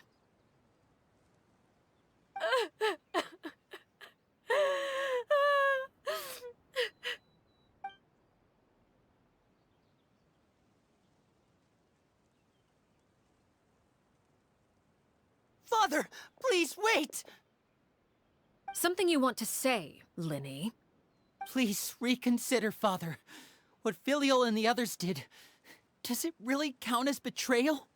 We all come from broken families. From the very first day we joined the House of the Hearth, we wanted nothing more than to make it a real home. But the truth is, none of us know what a real home should look like. I'm not saying I have all the answers.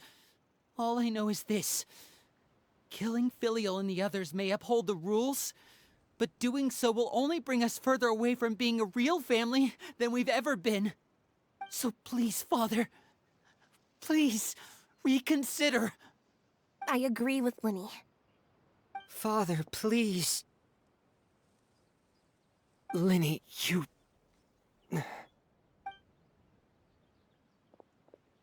I also agree with Linny.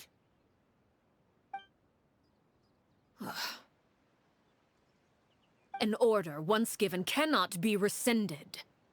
However, given the extent of your determination, I suppose we shall have to go about this a different way.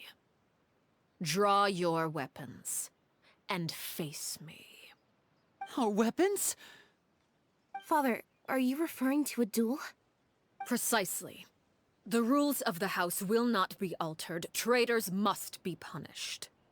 However, resolving disputes with a duel is also one of our rules, one that also applies to me.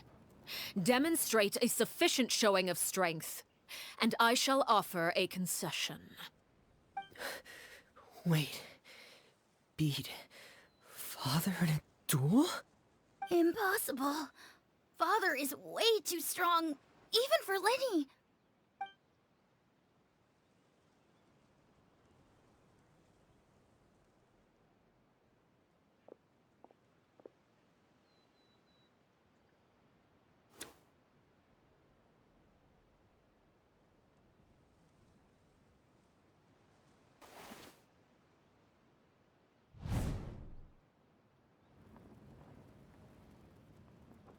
Did you hear that, Traveler? Lenny and the others have to duel the knave. What should we do? Can they really win something like that? If they lose, those people from the house are really gonna be executed. Hey, are you listening?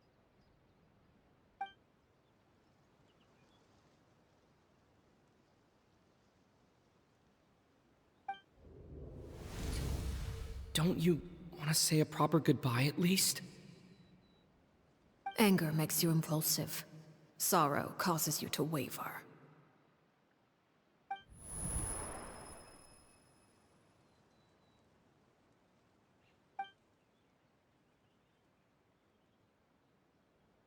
Oh. Looking at that expression on her face, she seems really serious about this. Guess that means there's no chance she's throwing the duel on purpose, huh?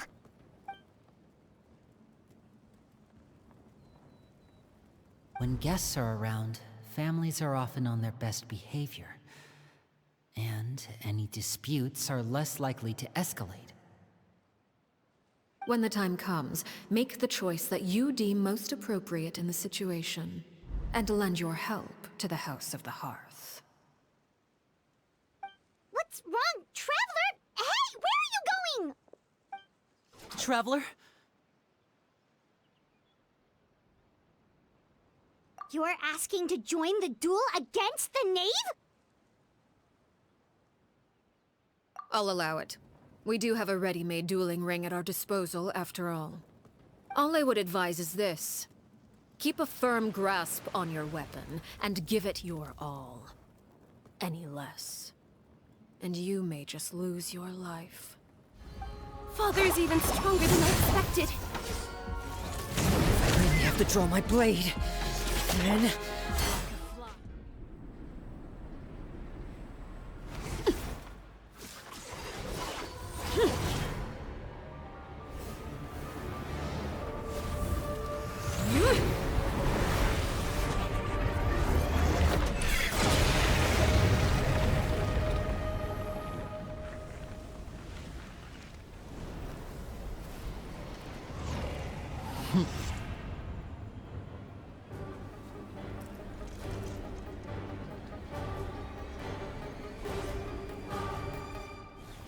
Watch out for Father's movements! Look out!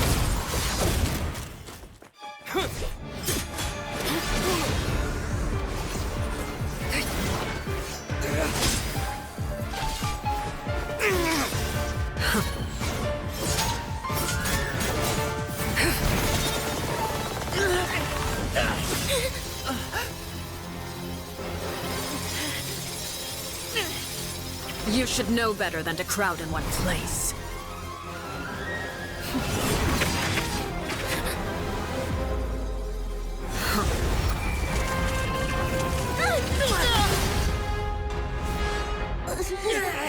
Oh, I know.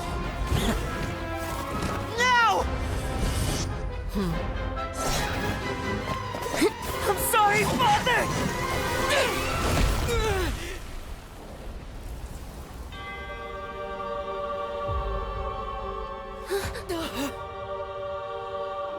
Sorry for what? This pitiful excuse for an attack.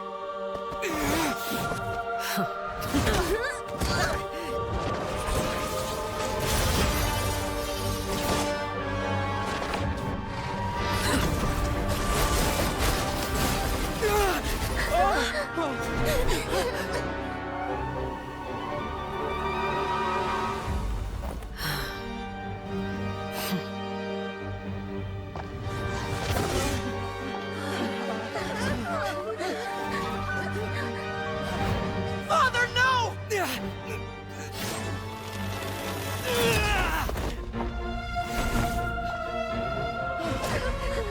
Made it out, did you? You're stronger than I expected.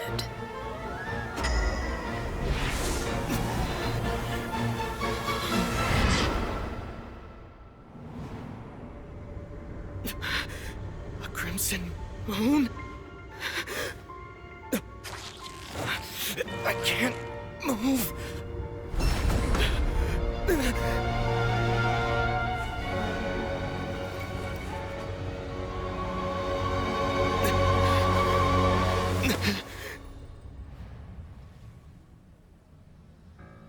Still, not strong enough to beat me.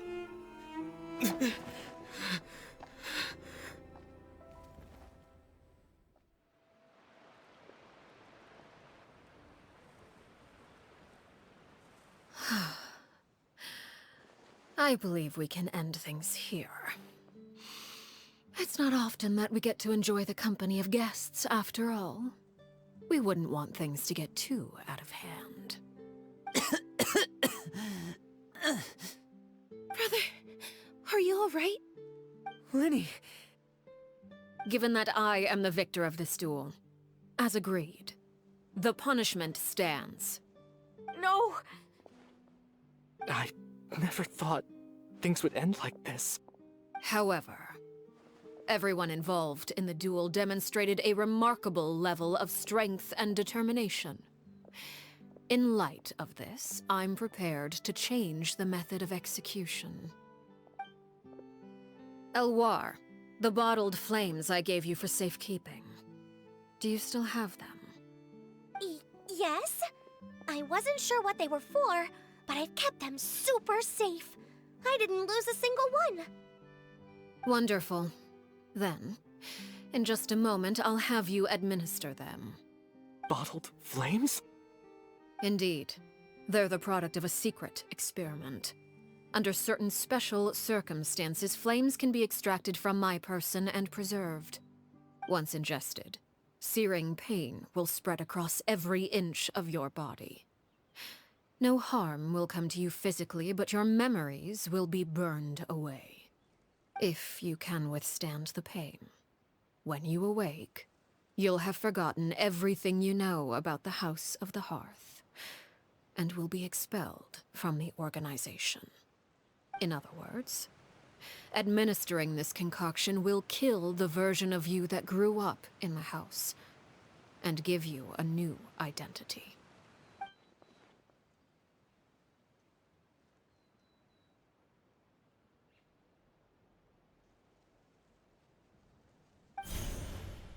Memory is a mysterious thing indeed.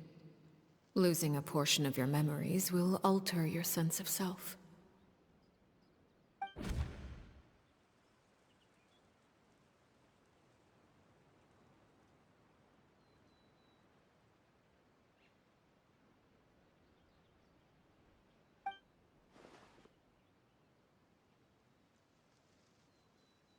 So, you're just letting us go, Father? You misunderstand. Memories are extremely important. Once consumed by flame, the version of you standing before me will die, and our secrets will die with you. So no, I don't intend to just let you go, because the person who survives will be nothing but a stranger. Even so, I won't have to live in fear anymore. I'm sorry, Father. I'm sorry I let you down. But I really... Don't cry, Filial. You haven't left the house yet, so there are still rules to be followed, yes? Remember what I taught you. Anger makes you impulsive, sorrow causes you to waver. Don't let yourself be controlled by your emotions. Of course. I'll remember. Dry your tears, and go pursue the life you really want. Yes, Father. Chaplot, Foltz, Elwar, take them back to Pуассон. And bring Lenny and the others as well. I prepared 3 extra vials of bottled flames. As for whether to take them, the choice is yours. Goodbye, children. The next time we meet, I will no longer be your father. Thank you for all you've done for the house. I hope you have bright futures ahead of you.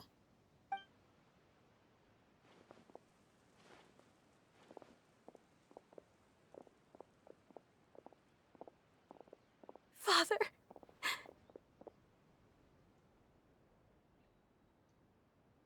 Let's go.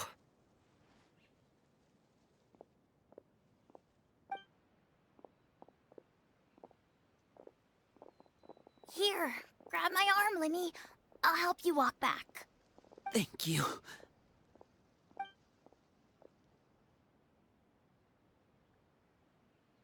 Clairvy.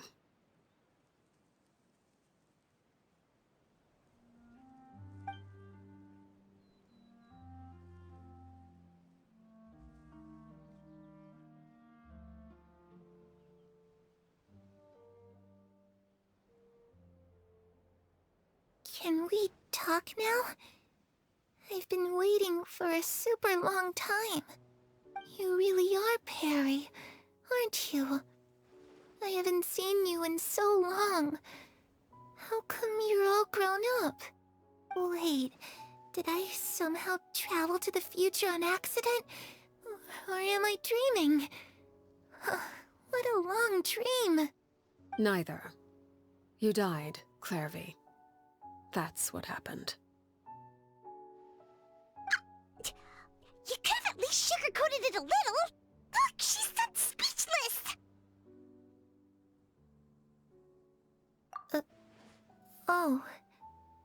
Okay then. Huh? That's it? You accepted it just like that? Yep. If that's what Perry says happened, then I believe her. Perry wouldn't lie to me. Plus, I don't really need to know why I'm like this. I'm more curious about what happens in the future. If you're a harbinger now, Perry, that means Mother is gone, isn't she? Can you tell me about it? I want to know what happened to her. And to me. You never stopped trying to defy fate. At first, no one believed you.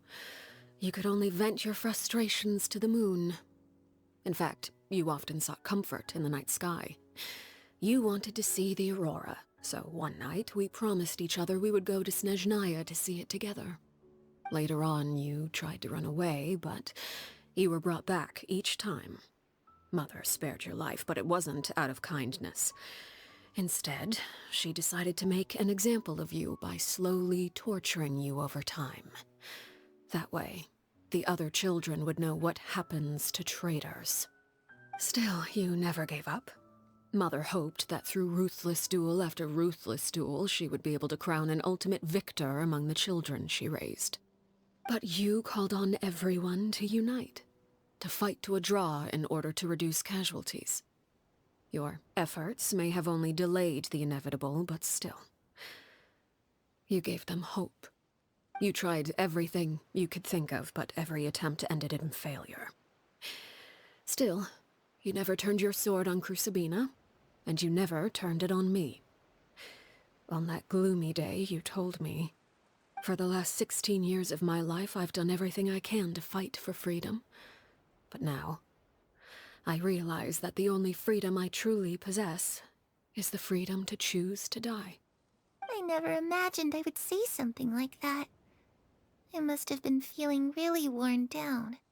But somehow, I still think I understand.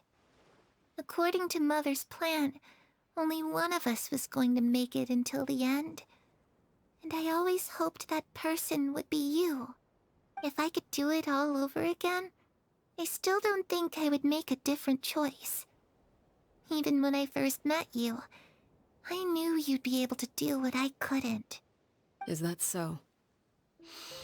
Even now, I'm not sure I truly understand what kind of freedom you were trying to pursue. But as the head of the House of the Hearth, and as the children's father, I've tried to give them the most basic of freedoms. The freedom to choose their own fate. It's something I discussed with the Iudex of Fontaine. The children who want to leave the house will have their memories wiped clean of all secrets pertaining to the organization. In return, they will be allowed to live a normal life in Fontaine without being prosecuted for their past. Of course, I won't simply hand freedom to them on a silver platter. They have to fight for it and prove themselves worthy of it. Only freedom that is earned has true value. That's more than enough. That's exactly the kind of life I was fighting for. You know, Perry, I think you're a pretty amazing king, and a really great father, too. I'm really happy that you're the one who took over the house. I guess I do have one regret, though. I still haven't seen the outside world. Well, it just so happens that our dear guests over here have been to many nations and traveled to countless places. Perhaps they would be willing to tell you what the outside world is like. Really? Of course! We've traveled all over the place. We've got so many stories, we could probably talk your ears off for 3 days straight.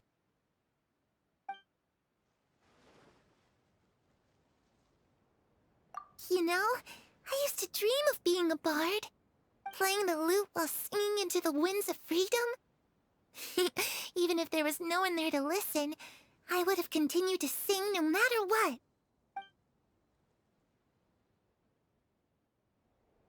Ah, that's where Mora comes from. I never knew that before. If I asked Mora, I would buy 3 new dresses. One for me, one for Perry, and one for Mother. It's just too bad Perry doesn't like wearing dresses. And Mother, well, she probably wouldn't accept something like that either. I guess I'd just have to keep them all for me then. I could wear a different one every day.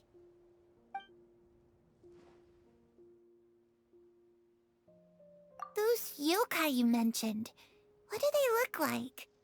I once saw a drawing of this one guy with horns on his head and a super scary face. Are there any yokai like that? Oh, sounds like you're talking about an Oni.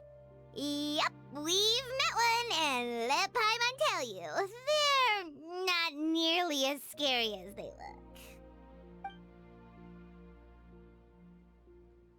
I was always too afraid to skip Mother's fighting lessons. But at the academia, I bet you could do all sorts of secret things in class. Things that have nothing to do with studying. I'm just kidding. Being able to study whatever you want without having to fear for your life actually sounds pretty great.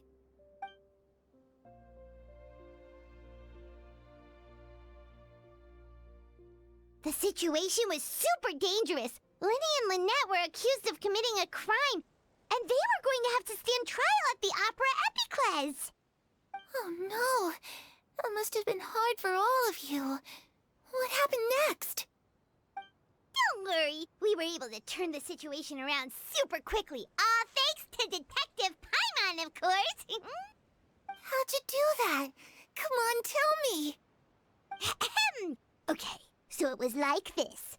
After the failed magic show, we rushed to the scene and...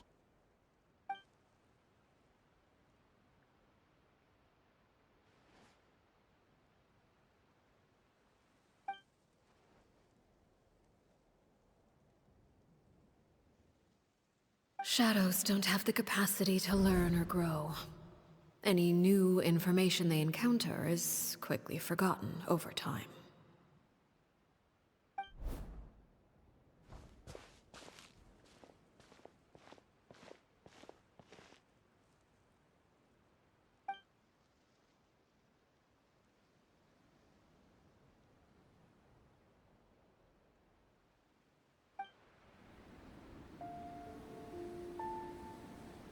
Clairvy, you've worked tirelessly from the shadows to overthrow the House of the Hearth.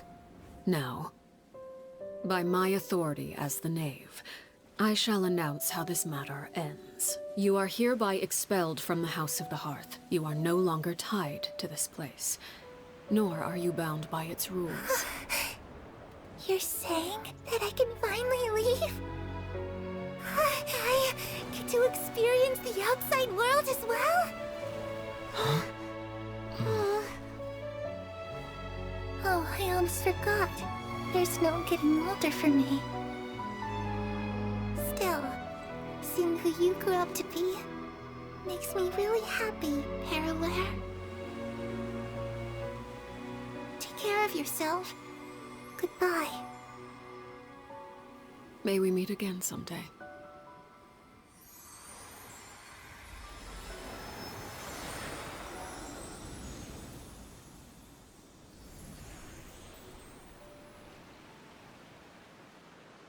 Clairvy. She left so soon. Pаймон didn't even get to finish her story. I also have certain sentiments left unsaid. I wanted to tell her that the aurora I saw in Snezhnaya was just as beautiful as the ones in the pictures. But a shadow's memories reset at dawn. Had we delayed any longer, we wouldn't have had the time to say goodbye. Whatever regrets may linger, let them be lost to the coming of a new day. Father? It's Linny! Hey, Linny!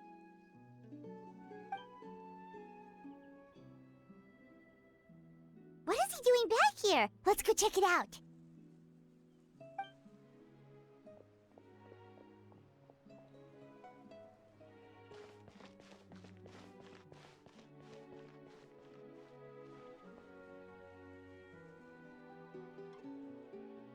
Father, the bottled flames have been administered. Filial and the others have left the house. And you? What have you decided? Thank you for giving us that choice, Father. But we never wanted to leave the house. It's the only home we've ever known. Lynette and Fremine feel the same way. They're recuperating back at the Hotel Bouffe d'été. But I decided to come back and tell you where we stood. I'm sure you're well aware of the expectations I have for you. I want you to follow in my footsteps and become the next king of the house. Yet you seem to have different ideas. I must admit, I'm rather surprised by your decision to stay. There's nothing wrong with choosing to live a quiet life. Leading this organization is a heavy responsibility, one not so easily carried by someone forced onto the throne. I just never understood what you saw in me. What made you believe I was deserving of that throne? You're brave, talented, and, most importantly, you cherish your family. You would do anything to protect them, even if it costs you your life.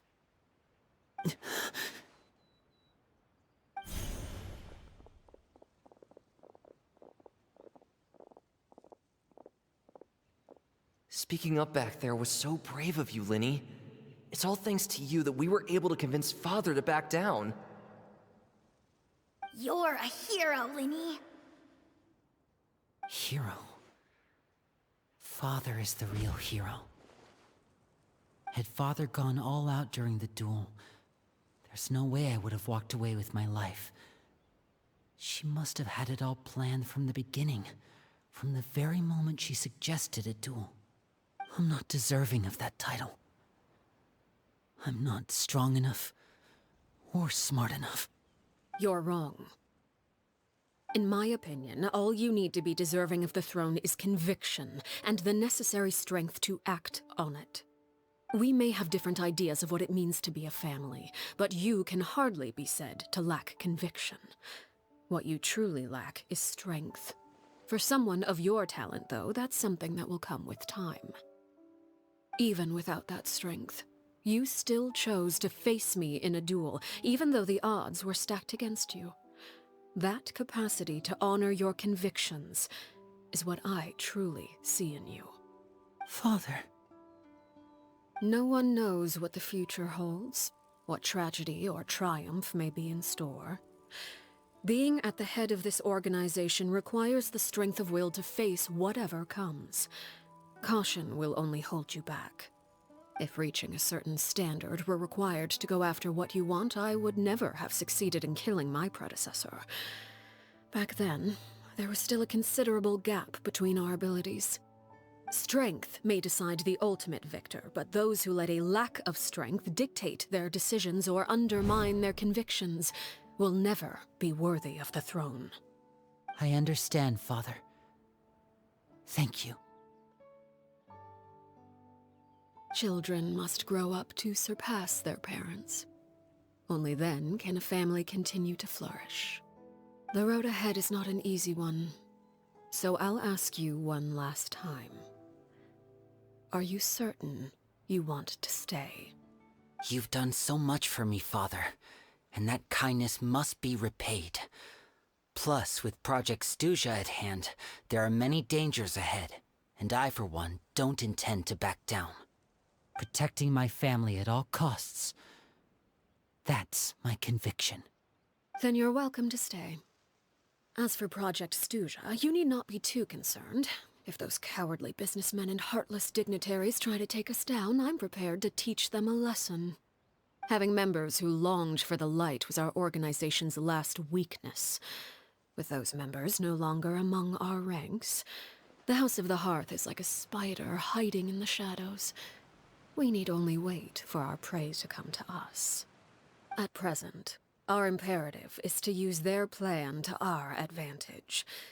In doing so, a crimson moon shall rise amid the frigid blizzards of winter. No demonstration of loyalty shall go unrewarded, and no sacrifice shall be in vain. As for the two of you, whether we meet again as friend or foe, I'll remember the camaraderie we shared in this moment.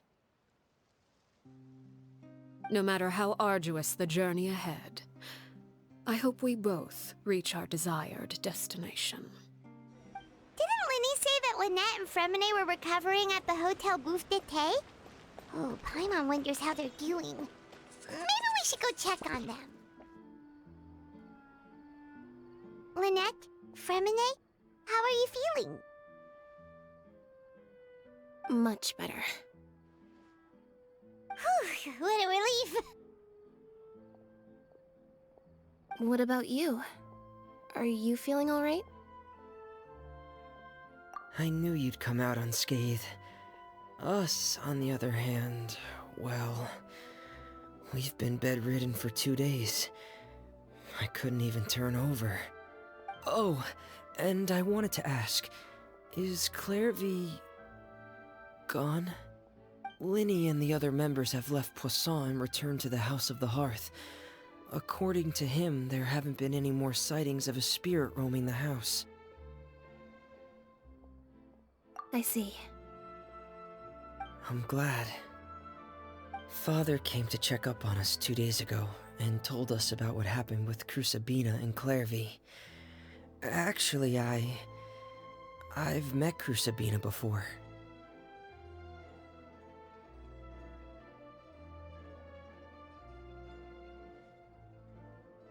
Wait, what? You've met the former knave? Crusabina died a year after Clairvy. It was during the year between their deaths that I joined the House of the Hearth. Crusabina had an extremely cruel and radical way of doing things. While she was alive, the atmosphere in the house was suffocating. When I joined, though, the experiment she valued so much had already come to an end, and all the people involved, dead and injured alike, were gone. Crusabina never talked about the past with us newcomers. A couple of months after I joined, Father killed Crusabina and burned all her files.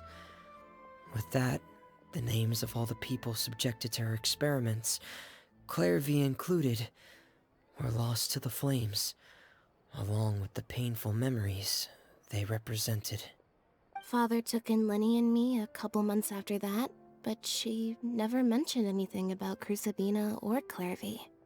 It really seems like something she was planning to keep to herself. The last time you talked to her, did she mention why she kept it a secret for so long? She said she didn't want us to be affected by the darkness of the past. She was worried we'd develop a false sense of gratitude towards her if we knew about it. The foundation of a family should be free of any corrupting influence. Whatever happened in the past, it has nothing to do with who we are now. And that's what Father told us in the end. But I still thanked her for everything. It was only after hearing about what Crusabina did that I finally realized how insignificant our lives could have been. The members of the house meant nothing to her. To say that she valued them in any way, even just as a tool, would probably be giving her too much credit. If Father hadn't taken over the House of the Hearth, I probably would have already... Father rarely brings up the fact that she saved us. She doesn't believe that being indebted to her should be what ties us together. But even if we didn't owe her anything, we would still choose to stay. Because this is our home. We may have arguments or times when we feel wronged. Some people may even choose to leave. But as long as Father is here, we will always have a home. Whether the path before us is bathed in sunlight or shrouded in shadow, we'll follow Father wherever she chooses to go. So I wanted to say thank you for helping us make it through this crisis. Without your help, we could have lost a lot more along the way. Oh, we didn't do anything, really. Of course. You're welcome anytime. Are Filio and Nantoy okay? I actually saw them at a cafe this morning. They didn't recognize me. From what I could tell, they were drinking coffee and talking about one of the operas that started running recently. They seemed happy. If I had to take a guess, I would say they finally found the kind of life they always wished for.